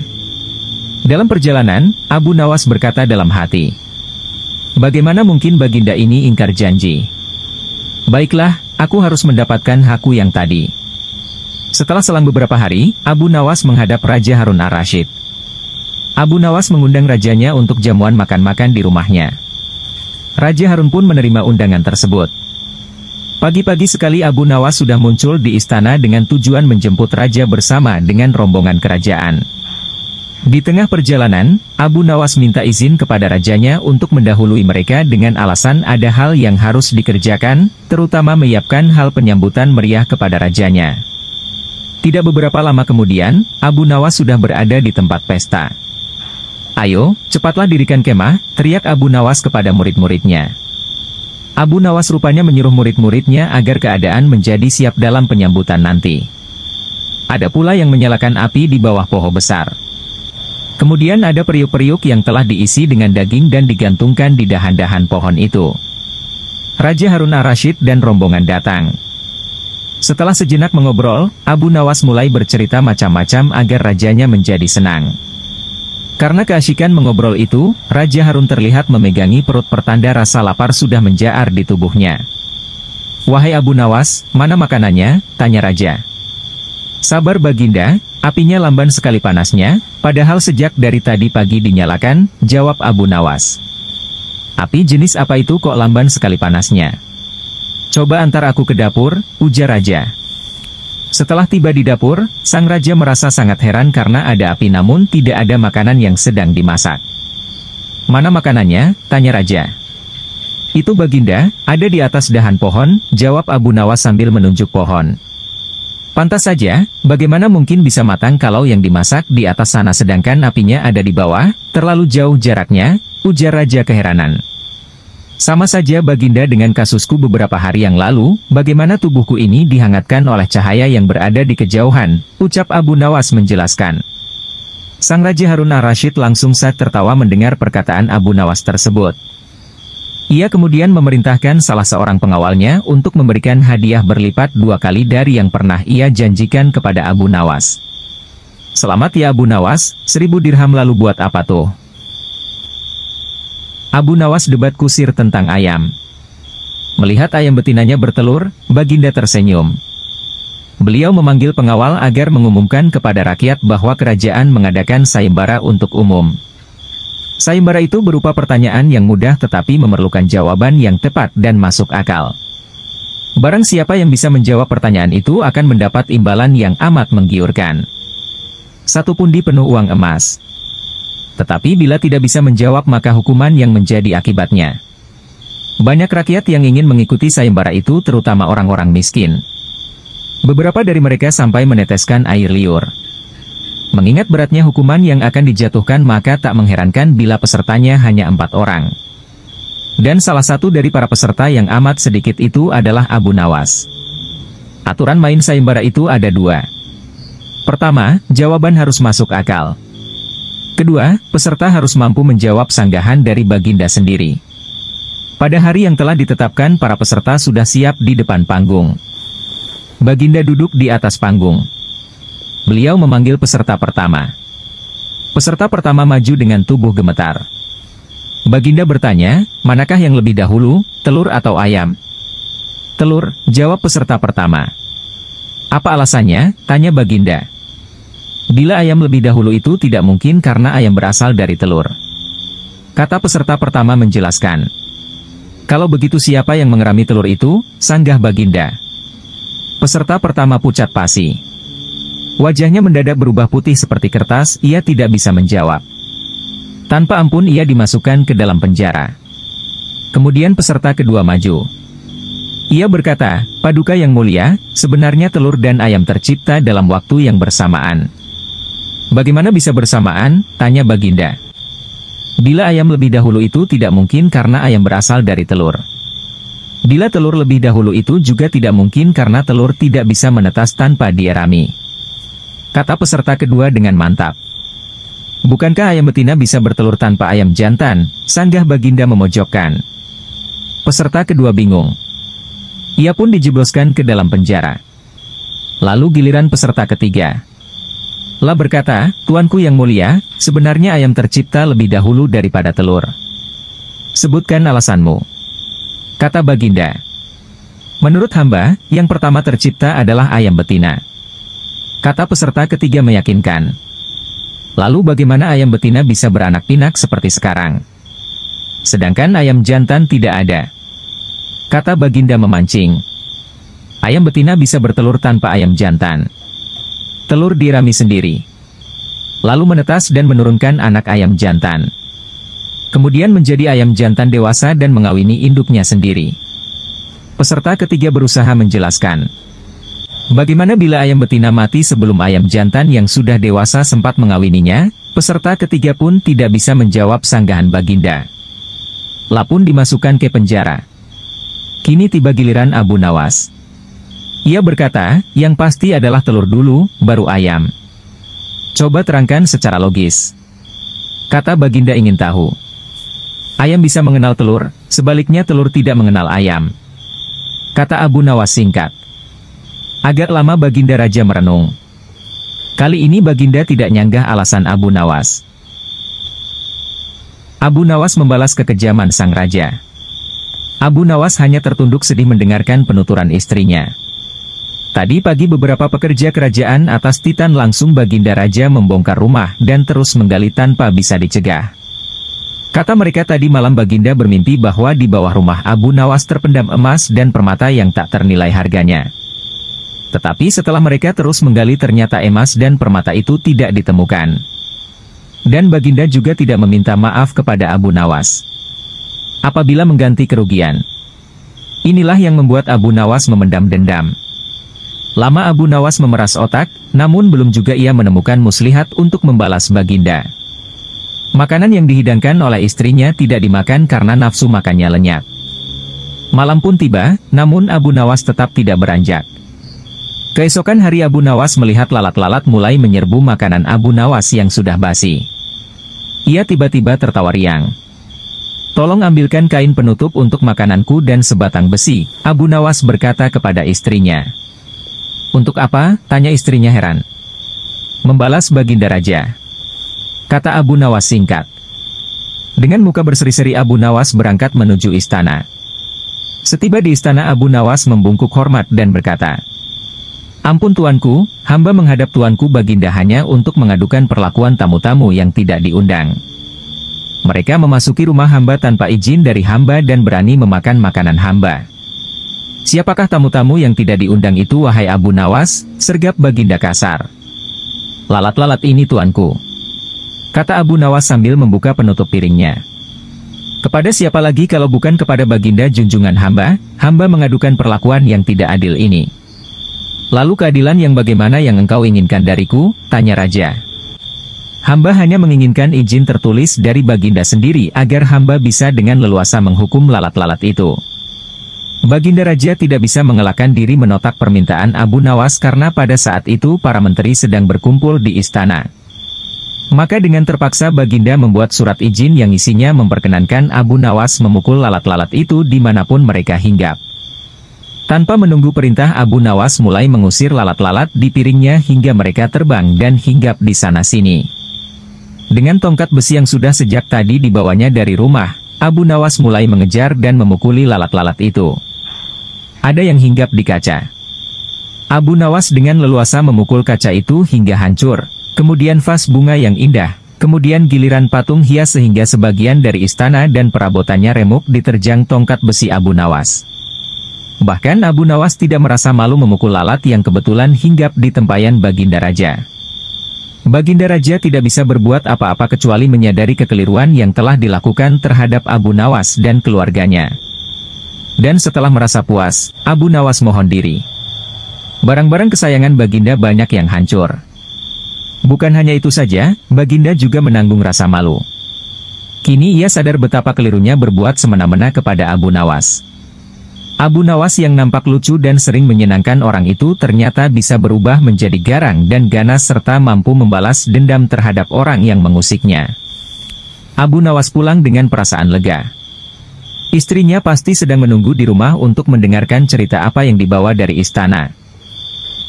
Siasat Abu Nawas menaklukkan monyet.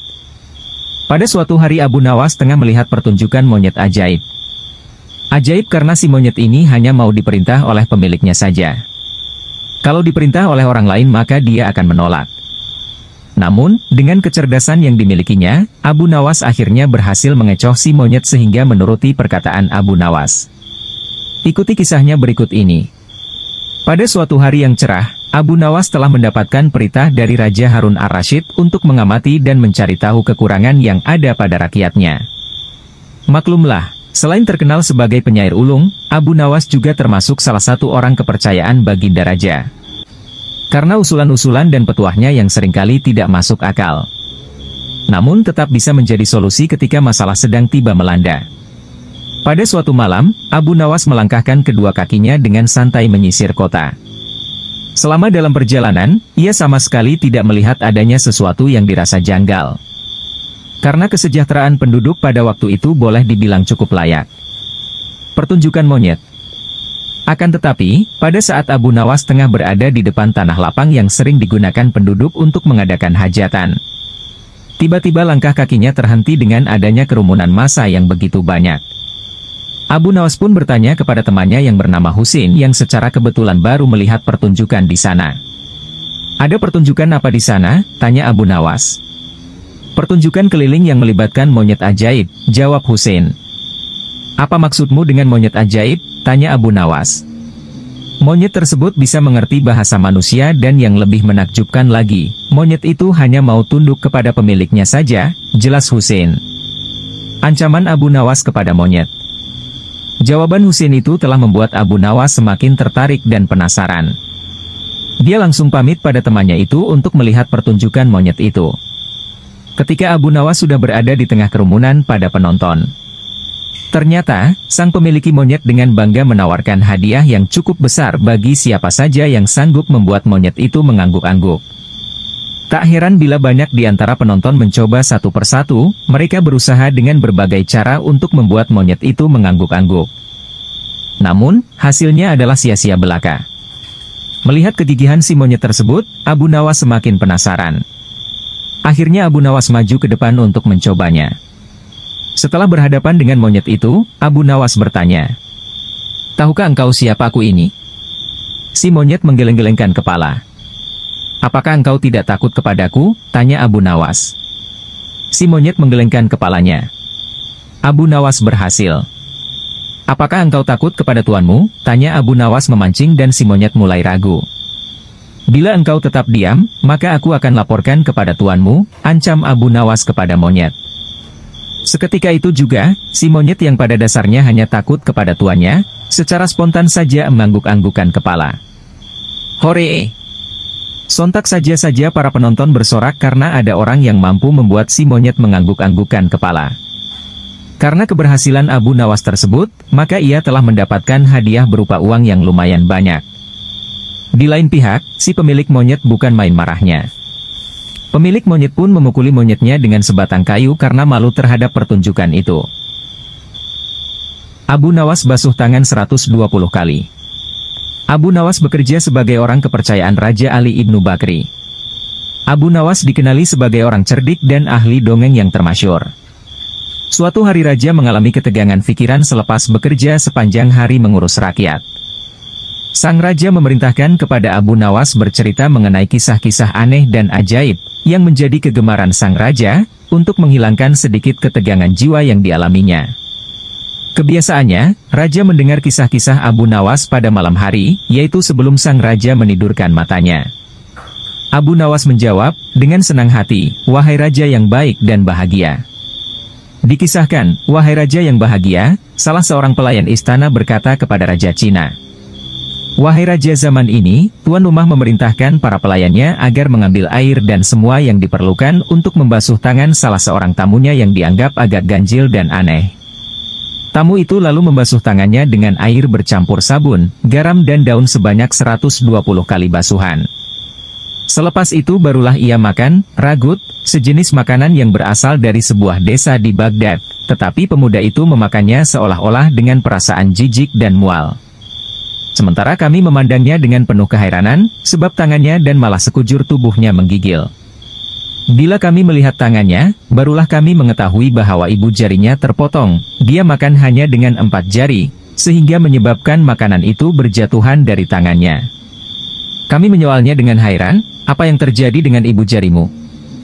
Apakah Tuhan menciptakanmu dalam keadaan seperti ini, atau apakah engkau pernah mengalami kemalangan? Pemuda itu menyahut, demi Tuhan, bukan hanya ibu jari ini saja yang hilang, tetapi juga ibu jari tanganku yang satu lagi, dan tumit kedua-dua kakiku, seperti yang akan kalian lihat. Lalu dia menunjukkan tangan kirinya dan kedua-dua kakinya. Kami melihat bahwa tangan kirinya nampak seperti tangan kanannya dan kedua-dua kakinya tidak mempunyai tumit. Ketika kami melihatnya, keheranan kami semakin bertambah, hingga kami berkata padanya, kami tak sabar menunggu kisahmu dan penyebab terpotongnya kedua ibu jari serta tumit kakimu dan mengapa engkau membasuh tanganmu 120 kali. Pemuda itu berkata, ayahku adalah salah seorang pedagang yang paling terkemuka di Baghdad pada masa pemerintahan Khalifah Harun al-Rashid. Tetapi ayahku gemar minum anggur dan bermain musik kecapi, sehingga ketika dia meninggal ayahku tidak mewariskan sesuatu pun kepadaku. Aku melaksanakan upacara pemakaman baginya, mengadakan pengajian Al-Quran, dan terus berkabung untuknya dalam masa yang cukup lama. Lalu aku membuka kedai peninggalan ayahku dan mendapati bahwa dia hanya meninggalkan sedikit harta dan banyak hutang. Maka aku terpaksa menjelaskan dan membayar ke semua hutang ayahku dengan membayarnya beransur-ansur. Aku mula melakukan jual beli dan membayar hutang ayahku minggu demi minggu, hingga akhirnya aku berjaya menjelaskan ke semua hutang ayahku dan modalku mula bertambah. Suatu hari, ketika aku sedang duduk di kedaiku, datanglah ke pasar seorang gadis muda yang cantik, yang kecantikannya belum pernah kulihat tandingannya, berpakaian mewah dan dihiasi permata. Dia menaiki seekor keledai betina, dengan seorang hamba sahaya berkulit hitam berjalan di hadapannya dan seorang lagi di belakangnya. Gadis itu turun dari keledainya dan terus memasuki pasar. Baru saja dia melangkahkan kakinya ke pasar, seorang pengawal datang mengikutinya dan berkata, Tuan Putri, masuklah, tapi jangan sampai ada orang yang mengenalimu, sebab kita akan menghadapi kesukaran. Lalu pengawal itu berdiri berjalan di hadapan sang gadis, sambil melihat-lihat kedai. Tetapi karena mendapati tidak ada kedai yang buka kecuali kedaiku, gadis itu mendatangi kedaiku. Gadis itu menegurku, lalu duduk. Tiba-tiba fajar pun menyingsing. Abu Nawas terdiam, lalu sang raja berkata, "Ceritamu benar-benar aneh dan indah." Abu Nawas menjawab, "Esok malam ceritanya lagi menarik dan lagi indah." Belajar dari buah kisah Abu Nawas kali ini tentang renungan. Ya, renungan tentang seputar buah yang bernama buah arbei melawan buah labu. Abu Nawas dikenal memiliki pemikiran cerdas dan hampir bisa dipastikan dirinya memiliki solusi atas sebuah masalah yang tengah dihadapi. Selain itu, Abu Nawas juga dikenal sebagai saudagar buah-buahan yang dipanen dari kebun miliknya sendiri yang lumayan luas. Bahkan saking luasnya kebun yang dimiliki Abu Nawas, sejauh mata memandang yang terlihat adalah bak permadani hijau yang tumbuh subur. Pada suatu hari, Abu Nawas melakukan pengawasan, melihat-lihat kebunnya tersebut. Dirinya berjalan kaki menyisiri kebunnya melewati tiap petak kebun yang ditanami berbagai macam sayur mayur dan buah-buahan segar. Abu Nawas sangat bangga dan bahagia melihat tanamannya yang tumbuh subur dan menghasilkan banyak buah yang berkualitas. Ucapan puja dan puji syukur terus-menerus terucap dari bibir Abu Nawas kepada Tuhan. Inspeksi kebun buah. Pada siang hari yang cukup terik itu, perjalanan Abu Nawas yang sedang mengawasi lahan kebun miliknya mendadak berhenti pada sebuah petak di mana tumbuh subur pepohonan arbei. Abu Nawas memandangi dengan detail tiap bagian pohon arbei miliknya tersebut. Dirinya memperhatikan rantingnya, daunnya hingga buahnya yang nampak segar bergelantungan.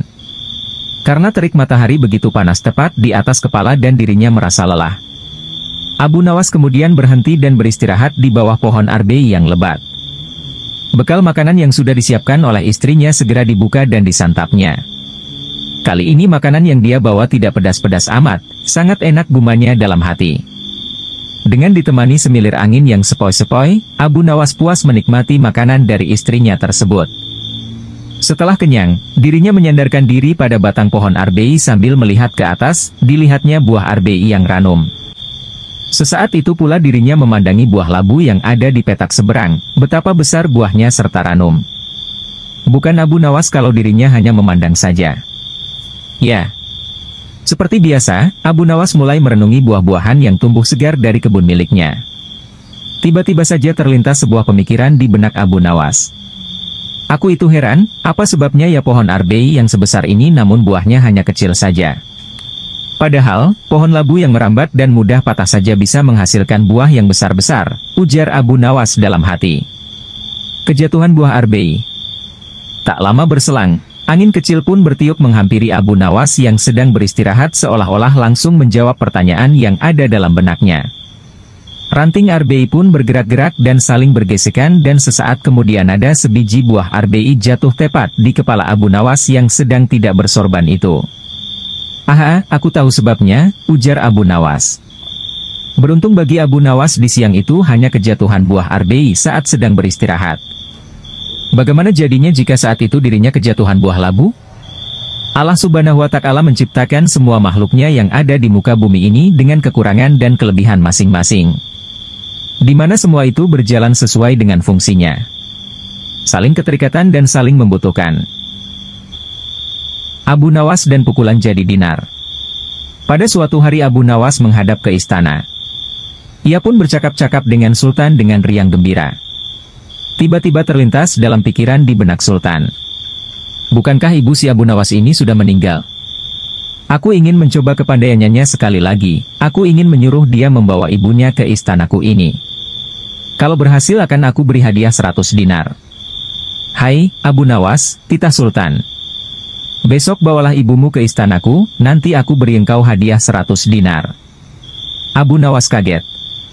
Bukankah beliau sudah tahu kalau ibuku sudah meninggal, tapi mengapa beliau memerintahkan itu, pikirnya. Namun dasar Abu Nawas, ia menyanggupi perintah itu. Baiklah, tuanku, esok pagi hamba akan bawa ibu hamba menghadap kemari, jawabnya mantap. Setelah itu ia pun mohon diri. Sesampai di rumah, setelah makan dan minum, ia pergi lagi.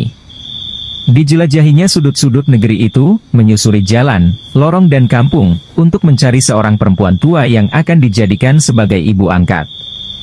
Rupanya tidak mudah menemukan sesosok perempuan tua. Setelah memeras tenaga mengayun langkah ke sana kemari hingga jontor, barulah ia menemukan yang dicari. Perempuan itu adalah seorang pedagang kue apem di pinggir jalan yang sedang memasak kue-kue dagangannya. Dihampirinya perempuan tua itu. "Hai, ibu, bersediakah engkau kujadikan ibu angkat?" kata Abu Nawas. "Kenapa engkau berkata demikian?" tanya si ibu tua itu. "Apa alasannya?" Maka diceritakanlah perihal dirinya yang mendapat perintah dari Sultan agar membawa ibunya ke istana. Padahal ibunya sudah meninggal. Juga dijanjikan akan membagi 2 hadiah dari Sultan yang akan diterimanya. "Uang itu dapat ibu simpan untuk bekal meninggal bila sewaktu-waktu dipanggil Tuhan," kata Abu Nawas. "Baiklah," kata si ibu tua itu, "aku sanggup memenuhi permintaanmu itu." Setelah itu Abu Nawas menyerahkan sebuah tasbih dengan pesan agar terus menghitung biji tasbih itu meskipun di depan Sultan, dan jangan menjawab pertanyaan yang diajukan. Sebelum meninggalkan perempuan itu, Abu Nawas wanti-wanti agar rencana ini tidak sampai gagal. Untuk itu ia akan menggendong perempapan tua itu ke istana. "Baiklah anakku, moga-moga Tuhan memberkatimu," kata si ibu tua. "Dan terutama kepada ibuku." Keesokan harinya pagi-pagi sekali Abu Nawas sudah sampai di istana lalu memberikan salam kepada Sultan. "Waalaikumsalam, Abu Nawas," jawab Sultan. Setelah itu Sultan memandang Abu Nawas. Bukan main terkejutnya Sultan melihat Abu Nawas menggendong seorang perempuan tua. "Siapa yang kamu gendong itu?" tanya Sultan. "Diakah ibumu? Tapi kenapa siang begini kamu baru sampai?" "Benar tuanku, inilah Ibu Patik, beliau sudah tua dan kakinya lemah dan tidak mampu berjalan kemari, padahal rumahnya sangat jauh. Itu sebabnya Patik gendong ibu kemari," kata Abu Nawas sambil mendudukkan ibu tua di hadapan Sultan. Setelah duduk ibu tua itu pun memegang tasbih dan segera menghitung biji tasbih tanpa henti meski Sultan mengajukan beberapa pertanyaan kepadanya. Tentu saja Sultan tersinggung. "Ibumu sangat tidak sopan, lagi pula apa yang dikatakannya itu sampai tidak mau berhenti?" "Sembah Abu Nawas, ya tuanku Syah Alam, suami Ibu Patik ini 99 banyaknya. Beliau sengaja menghafal nama-nama mereka satu persatu, dan tidak akan berhenti sebelum selesai semuanya." 100 dinas. Demi mendengar ucapan Abu Nawas tadi perempuan tua itu pun melempar tasbih dan bersembah datang kepada Sultan. "Ya tuanku Syah Alam," katanya. "Adapun Patik ini dari muda sampai tua begini hanya seorang suami hamba. Apabila sekarang ini berada di hadapan tuanku, itu adalah atas permintaan Abu Nawas. Dia berpesan agar Patik menghitung-hitung biji tasbih dan tidak menjawab pertanyaan tuanku. Nanti Abu Nawas akan membagi 2 hadiah yang akan diterimanya dari tuanku." Begitu mendengar ucapan perempuan tua itu Sultan tertawa dan menyuruh memukul Abu Nawas 100 kali. Ketika perintah itu akan dilaksanakan, Abu Nawas minta izin untuk dipertemukan dengan Sultan. "Ya tuanku, hukuman apakah yang akan tuanku jatuhkan kepada hamba ini? Karena engkau berjanji kepadaku akan membawa ibumu kemari. Aku pun berjanji akan memberi hadiah uang 100 dinar. Tapi karena kamu tidak bisa memenuhi janjimu, dapatlah engkau 100 kali pukulanku," kata Sultan. "Ya tuanku, Syah Alam," kata Abu Nawas. "Patik berjanji dengan perempuan tua ini akan membagi 2 hadiah yang akan tuanku berikan kepada hamba. Tetapi karena sekarang hamba mendapat dera, hadiah itu juga harus dibagi 2. Karena yang bersalah 2 orang. Patik terimalah hukuman itu, tetapi 50 seorang dengan perempuan tua ini." Dalam hati Sultan bergumam, jangankan dipukul 50 kali, dipukul sekali saja perempuan tua ini tidak akan mampu berdiri. Setelah itu Sultan memberi 50 dinar kepada perempuan tua itu sambil berpesan agar tidak cepat percaya kepada Abu Nawas bila lain kali menemuinya. Dengan sukacita diterimanya hadiah itu dan dipandangnya Abu Nawas. "Ya tuanku Syah Alam, ampun beribu ampun, jika ibuku telah mendapat anugerah dari Paduka, tidak adil kiranya bila anaknya ini dilupakan begitu saja." Ya, terimalah pula bagianmu," ujar Baginda sambil tersenyum. "Ini." Semua orang tertawa dalam hati. Setelah Abu Nawas bermohon diri pulang ke rumah. Demikian pula perempuan tua itu dan semua yang hadir di Balairung, dengan perasaan masing-masing. Abu Nawas dan 6 lembu pandai bicara. Pada suatu hari, Sultan Harun al-Rasyid memanggil Abu Nawas menghadap ke istana. Kali ini Sultan ingin menguji kecerdikan Abu Nawas. Sesampainya di hadapan Sultan, Abu Nawas pun menyembah. Dan Sultan bertitah, "Hai, Abu Nawas, Aku menginginkan 6 ekor lembu berjenggot yang pandai bicara, bisakah engkau mendatangkan mereka dalam waktu seminggu? Kalau gagal, akan aku penggal lehermu. Baiklah, Tuanku Syah Alam, hamba junjung tinggi titah tuanku. Semua punggawa istana yang hadir pada saat itu, berkata dalam hati, mampuslah kau Abu Nawas. Abu Nawas bermohon diri dan pulang ke rumah. Begitu sampai di rumah, ia duduk berdiam diri merenungkan keinginan Sultan. Seharian ia tidak keluar rumah, sehingga membuat tetangga heran. Ia baru keluar rumah persis setelah seminggu kemudian, yaitu batas waktu yang diberikan Sultan kepadanya. Ia segera menuju kerumunan orang banyak, lalu ujarnya. Hai orang-orang muda, hari ini hari apa? Orang-orang yang menjawab benar akan dia lepaskan. Tetapi orang-orang yang menjawab salah, akan ia tahan. Dan ternyata, tidak ada seorang pun yang menjawab dengan benar. Tak ayal, Abu Nawas pun marah-marah kepada mereka. Begitu saja kau anggap bisa menjawab. Kalau begitu, mari kita menghadap Sultan Harun al-Rashid, untuk mencari tahu kebenaran yang sesungguhnya. Keesokan harinya, balairung istana Baghdad dipenuhi warga masyarakat yang ingin tahu kesanggupan Abu Nawas membawa 6 ekor lembu berjenggot. Sampai di depan Sultan Harun al-Rashid, ia pun mengaturkan sembah dan duduk dengan hikmat. Lalu, Sultan berkata, Hai Abu Nawas, mana lembu berjenggot yang pandai bicara itu? Tanpa banyak bicara, Abu Nawas pun menunjuk ke 6 orang yang dibawanya itu. Inilah mereka, Tuanku Syah Alam. Hai, Abu Nawas, apa yang kau tunjukkan kepadaku itu? Ya, Tuanku Syah Alam, tanyalah pada mereka hari apa sekarang, jawab Abu Nawas. Ketika Sultan bertanya, ternyata orang-orang itu memberikan jawaban berbeda-beda. Maka berujarlah Abu Nawas, jika mereka manusia, tentunya tahu hari ini hari apa. Apalagi jika tuanku menanyakan hari yang lain, akan tambah pusinglah mereka. Manusia atau hewankah mereka ini? Inilah lembu berjenggot yang pandai bicara itu, tuanku. Sultan heran melihat Abu Nawas pandai melepaskan diri dari ancaman hukuman. Maka Sultan pun memberikan hadiah 5.000 dinar kepada Abu Nawas. Abu Nawas menghitung kematian tahanan. Kecerdikan Abu Nawas memang sudah tak diragukan lagi. Bahkan ketika Raja Harun al-Rashid menghadapi masalah, tak segan-segan Abu Nawas dipanggilnya untuk menyelesaikan masalah. Nah, kali ini Abu Nawas mendapatkan tugas untuk menghitung kematian. Bagaimana cara Abu Nawas menghitungnya? Berikut kisahnya. Suatu hari, di negeri 1001 malam, Baghdad, digelarlah acara hajatan besar. Sang Raja Harun al-Rashid pun berniat merayakan pesta ulang tahun kerajaan bersama-sama dengan seluruh rakyatnya. Pada hari yang telah ditunggu tiba, rakyat Baghdad dikumpulkan di depan pendapa istana. Raja Harun sang penguasa berdiri dan berkata, Wahai rakyatku yang tercinta, hari ini kita mengadakan pesta ulang tahun kerajaan. Aku akan memberi hadiah kepada para fakir miskin. Aku juga akan memberikan pengampunan kepada para tahanan di penjara dengan mengurangi hukuman menjadi setengah dari sisa hukumannya, seru Baginda kepada rakyatnya. Memberi keringanan hukuman pada tahanan. Mendengar ucapan sang raja, tentu saja rakyat Baghdad bersukaria. Mereka segera berpesta bersama dan menyantap aneka makanan yang telah disediakan. Tak berapa lama kemudian, para pengawal istana membagi-bagikan hadiah kepada fakir miskin.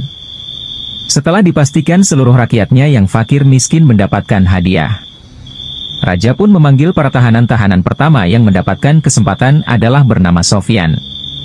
Sofyan, berapa tahun hukumanmu? Tanya Baginda. 2 tahun Baginda, jawab Sofyan. Sudah berapa tahun yang kamu jalani? Tanya Baginda lagi. 1 tahun Baginda, jawab Sofyan. Kalau begitu, sisa hukumanmu yang 1 tahun aku kurangi menjadi setengah tahun sehingga hukumanmu tinggal 6 bulan saja, tegas Baginda. Selanjutnya, dipanggillah Ali. Berapa tahun hukumanmu Ali? Tanya Baginda. Dengan nada yang sedih, Ali menjawab. Mohon ampun Baginda, hamba dihukum seumur hidup, jawab Ali. Mendengar jawaban Ali tersebut, Baginda menjadi bingung harus menjawab apa untuk mengurangi hukuman Ali. Di tengah kebingungannya, raja yang terkenal bijaksana ini teringat dengan Abu Nawas. Akhirnya, dipanggillah Abu Nawas. Tak berapa lama kemudian, Abu Nawas yang turut serta dalam pesta ulang tahun kerajaan menghampiri sang raja yang sedang kebingungan itu. Abu Nawas, aku ada masalah mengenai hadiah pengampunan bagi Ali. Dia dihukum seumur hidup sedangkan aku berjanji akan memberikan pengampunan setengah dari sisa hukumannya. Padahal aku tidak tahu sampai umur berapa Ali akan hidup. Sekarang aku minta nasihatmu, bagaimana caranya memberi pengampunan kepada Ali dari sisa hukumannya, jelas raja. Mendengar penuturan rajanya, Abu Nawas pun ikut bingung. Dia berpikir, apa bisa mengurangi umur seseorang, padahal dia sendiri tidak tahu sampai kapan umurnya. Hamba minta waktu Baginda, ujar Abu Nawas. Abu Nawas mendapat sekantung keping emas. Mendengar permintaan Abu Nawas, raja pun akhirnya memberikan kesempatan kepada Abu Nawas untuk berpikir. Raja hanya memberi waktu sehari semalam saja, tidak boleh lebih. Jadi, besok pagi Abu Nawas harus memberikan jawabannya. Sesampainya di rumah, Abu Nawas pun berpikir keras untuk menemukan pemecahan masalah tersebut. Dia tidak bisa tidur karena selalu kepikiran akan hal itu. Namun, selang beberapa waktu, tampaklah senyuman di bibir Abu Nawas, pertanda solusi telah ditemukan. Abu Nawas pun malam itu segera masuk ke kamar untuk tidur dengan nyenyak. Pada pagi-pagi sekali, Abu Nawas telah bangun. Setelah mandi dan sarapan, dia pun pergi menghadap raja setelah berpamitan dengan istrinya. Hamba sudah mendapatkan cara untuk memecahkan masalah si Ali, Baginda. Begini Baginda, sebaiknya si Ali ini berada di luar penjara dan bisa bebas selama 1 hari. Lalu pada esoknya, dia dimasukkan lagi ke dalam penjara selama 1 hari pula. Lusa juga demikian, sehari bebas, sehari di penjara, begitu berlangsung terus selama umur si Ali itu, jelas Abu Nawas.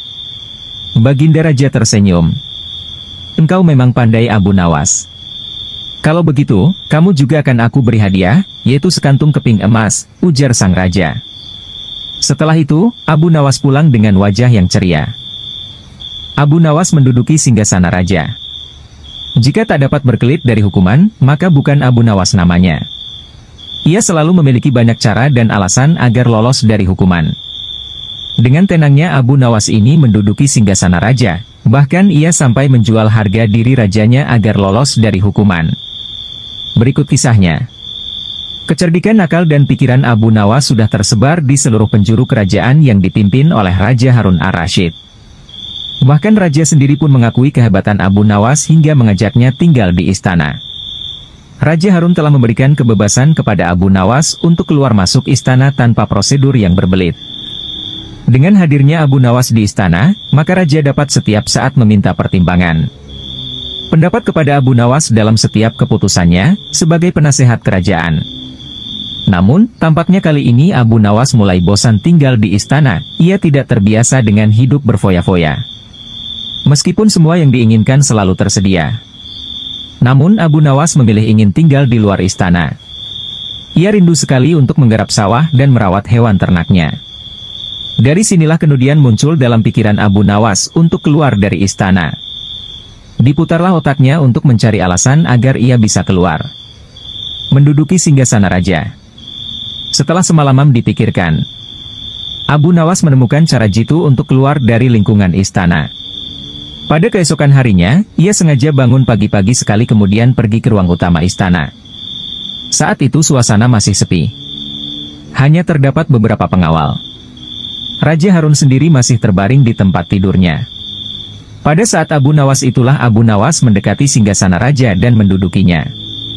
Tak hanya itu saja, Abu Nawas juga mengangkat kaki dan menyilangkan salah satu kakinya seolah-olah dialah rajanya. Melihat kejadian itu, beberapa pengawal kerajaan terpaksa menangkap Abu Nawas. Mereka menilai bahwa siapapun tidak berhak duduk di singgasana raja kecuali Raja Harun sendiri. Barang siapa yang menempati tahta raja, termasuk dalam kejahatan yang besar dan hukuman mati yang diberikan. Para pengawal menangkap Abu Nawas kemudian menyeretnya turun dari tahta dan memukulinya. Mendengar teriakan Abu Nawas yang kesakitan, raja menjadi terbangun dan menghampirinya. "Wahai pengawal, apa yang kalian lakukan?" tanya raja. "Ampun Baginda, Abu Nawas telah lancang duduk di singgasana paduka.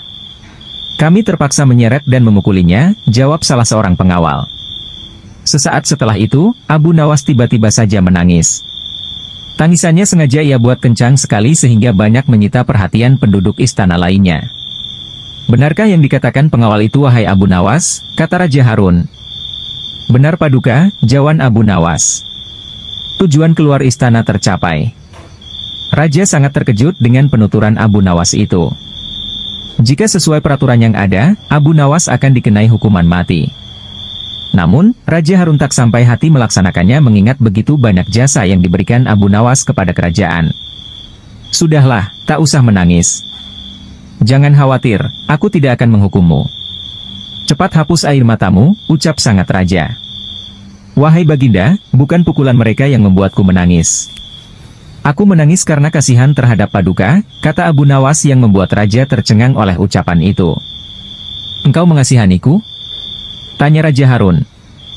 Mengapa engkau harus menagisiku, kata raja lagi. Harga diri raja tercoreng. Abu Nawas menjawab.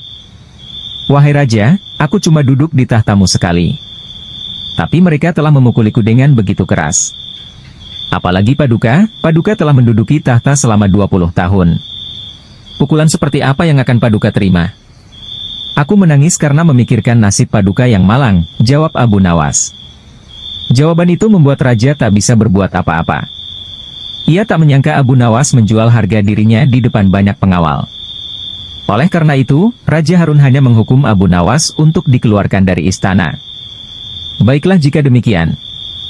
Mulai detik ini kamu harus keluar dari sitanaku, kata raja sedikit geram. Terima kasih Paduka, memang itulah yang saya kehendaki. Balas Abu Nawas sambil menyalami Raja Harun untuk kemudian pamit keluar dari istana. Abu Nawas hamil dan melahirkan. Sultan Harun al-Rashid masyghul berat. Konon, penyebabnya sudah 7 bulan Abu Nawas tidak menghadap ke istana. Akibatnya, suasana Balairung jadi lengang, sunyi senyap. Sejak dilarang datang ke istana, Abu Nawas memang benar-benar tidak pernah muncul di istana.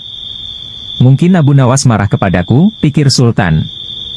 Maka diutuslah seorang punggawa ke rumah Abu Nawas.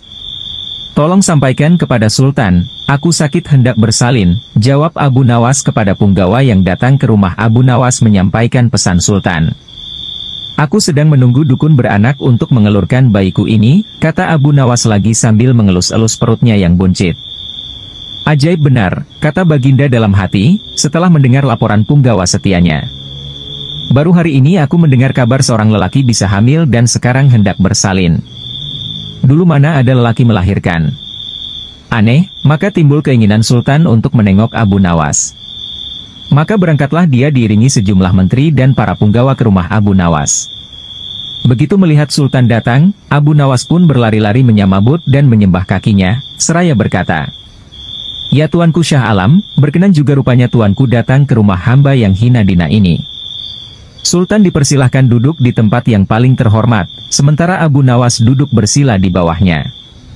Ya Tuanku Syah Alam, apakah kehendak Duli Syah Alam datang ke rumah hamba ini? Rasanya bertahta selama bertahun-tahun baru kali ini Tuanku datang ke rumah hamba, tanya Abu Nawas. Aku kemari karena ingin tahu keadaanmu, jawab Sultan. Engkau dikabarkan sakit hendak melahirkan dan sedang menunggu dukun beranak. Sejak zaman nenek moyangku hingga sekarang. Aku belum pernah mendengar ada seorang lelaki mengandung dan melahirkan. Itu sebabnya aku datang kemari. Abu Nawas tidak menjawab, ia hanya tersenyum. Coba jelaskan perkataanmu. Siapa lelaki yang hamil dan siapa dukun beranaknya, tanya Sultan lagi. Maka dengan senang hati berceritalah Abu Nawas. Konon, ada seorang raja mengusir seorang pembesar istana. Tetapi setelah 5 bulan berlalu, tanpa alasan yang jelas, sang raja memanggil kembali pembear tersebut ke istana. Ini ibarat hubungan laki-laki dan perempuan yang kemudian hamil tanpa menikah. Tentu saja itu melanggar adat dan agama, menggegerkan seluruh negeri. Lagi pula apabila seorang mengeluarkan titah, tidak boleh mencabut perintahnya lagi. Jika itu dilakukan, ibarat menjilat air ludah sendiri, itulah tanda-tanda pengecut. Oleh karena itu harus berpikir masak-masak sebelum bertindak. Itulah tamsil seorang lelaki yang hendak bersalin. Adapun dukun beranak yang ditunggu, adalah Baginda kemari. Baginda kemari kata Abu Nawas. Adapun beranak yang ditunggu kedatangan Baginda kemari, kata Abu Nawas. Dengan kedatangan Baginda kemari, berarti hamba sudah melahirkan. Yang dimaksud dengan bersalin adalah hilangnya rasa sakit atau takut hamba kepada Baginda. Bukan begitu, kata Sultan. Ketika aku melarang kamu datang lagi ke istana. Itu tidak sungguh-sungguh. melainkan hanya bergurau. Besok datanglah engkau ke istana, aku ingin bicara denganmu. Memang di sana banyak menteri, tetapi tidak seperti kamu. Lagi pula selama engkau tidak hadir di istana, selama itu pula hilanglah cahaya balairungku.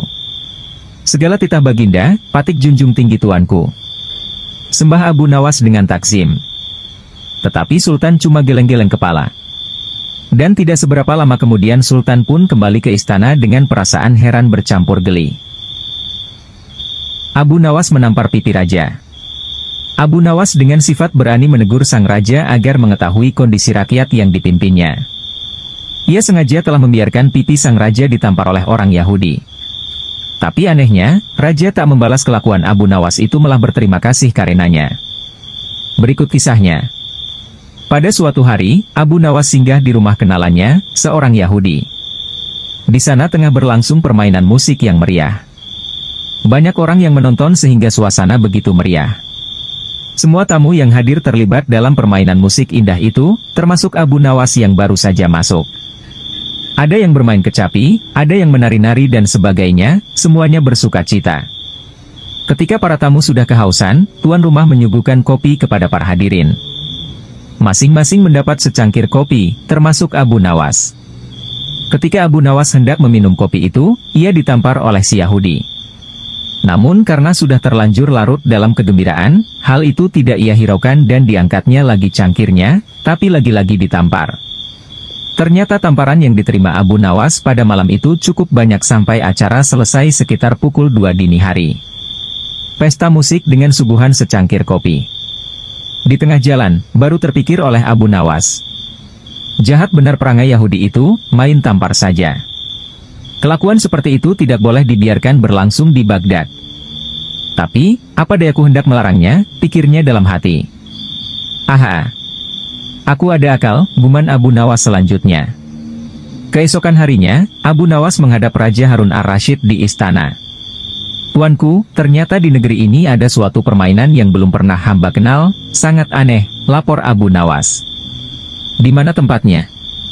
Tanya Baginda. Di tepi hutan sana Baginda, kata Abu Nawas. Mari kita lihat, ajak Baginda. Nanti malam kita pergi berdua saja dan tuanku memakai pakaian santri, ucap Abu Nawas.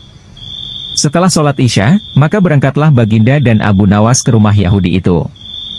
Ketika sampai di sana, kebetulan si Yahudi sedang asyik bermain musik dengan teman-temannya, maka Baginda pun dipersilahkan duduk. Ketika diminta untuk menari, Baginda menolak sehingga ia dipaksa dan ditampar pipinya kanan-kiri. Sampai di situ Baginda baru sadar bahwa ia telah dipermainkan oleh Abu Nawas. Tapi apa daya ia tak mampu melawan orang sebanyak itu.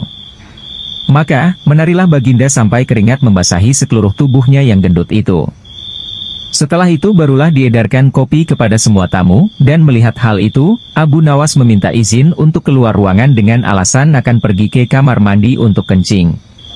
Biar Baginda merasakan sendiri peristiwa itu, karena salahnya sendiri tidak pernah mengetahui keadaan rakyatnya dan hanya percaya kepada laporan para menteri. Pikir Abu Nawas dalam hati sembari meluncur pulang ke rumahnya. Raja ditampar pipinya kiri kanan. Tatkala hendak mengangkat cangkir kopi ke mulutnya, Baginda ditampar oleh si Yahudi itu. Ketika ia hendak mengangkat kopi cangkirnya lagi, ia pun terkena tamparan lagi, begitu seterusnya hingga Baginda belum pernah mencicipi barang sedikit saja kopi yang disuguhkan. Pada pagi harinya, setelah bangun tidur, Baginda Raja Harun ar-Rasyid memerintahkan seorang pelayan istana untuk memanggil Abu Nawas. Wahai Abu Nawas, baik sekali perbuatanmu tadi malam, engkau biarkan diriku dipermalukan seperti itu, kata Baginda. Mohon ampun wahai Baginda Raja, pada malam sebelumnya hamba telah mendapat perlakuan yang SMA seperti itu. Apabila hal itu hamba laporkan secara jujur, pasti Baginda tidak akan percaya. Dari itu, hamba bawa Baginda ke sana agar mengetahui dengan kepala sendiri perilaku rakyat yang tidak senonoh itu, jawab Abu Nawas membela diri. Baginda tidak dapat membantah ucapan Abu Nawas, lalu disuruhnya beberapa pengawal untuk memanggil si Yahudi itu. Wahai Yahudi, apa sebabnya engkau menampar aku tadi malam? Tanya Baginda marah. Wahai tuanku, sesungguhnya hamba tidak tahu jika malam itu adalah tuanku. Jika sekiranya hamba tahu, hamba tidak akan berbuat seperti itu, jawab si Yahudi membela diri. Apa daya, pembelaan Yahudi tidak disetujui oleh Baginda. Karena menampar orang termasuk perbuatan maksiat dan Baginda harus mengambil tindakan tegas karenanya. Sekarang terimalah pembalasanku, kata Baginda.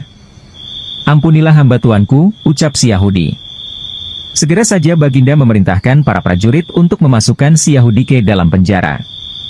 Sejak saat itu Raja Harun amat memperhatikan rakyatnya. Ia berterima kasih atas laporan yang diberikan oleh Abu Nawas tersebut.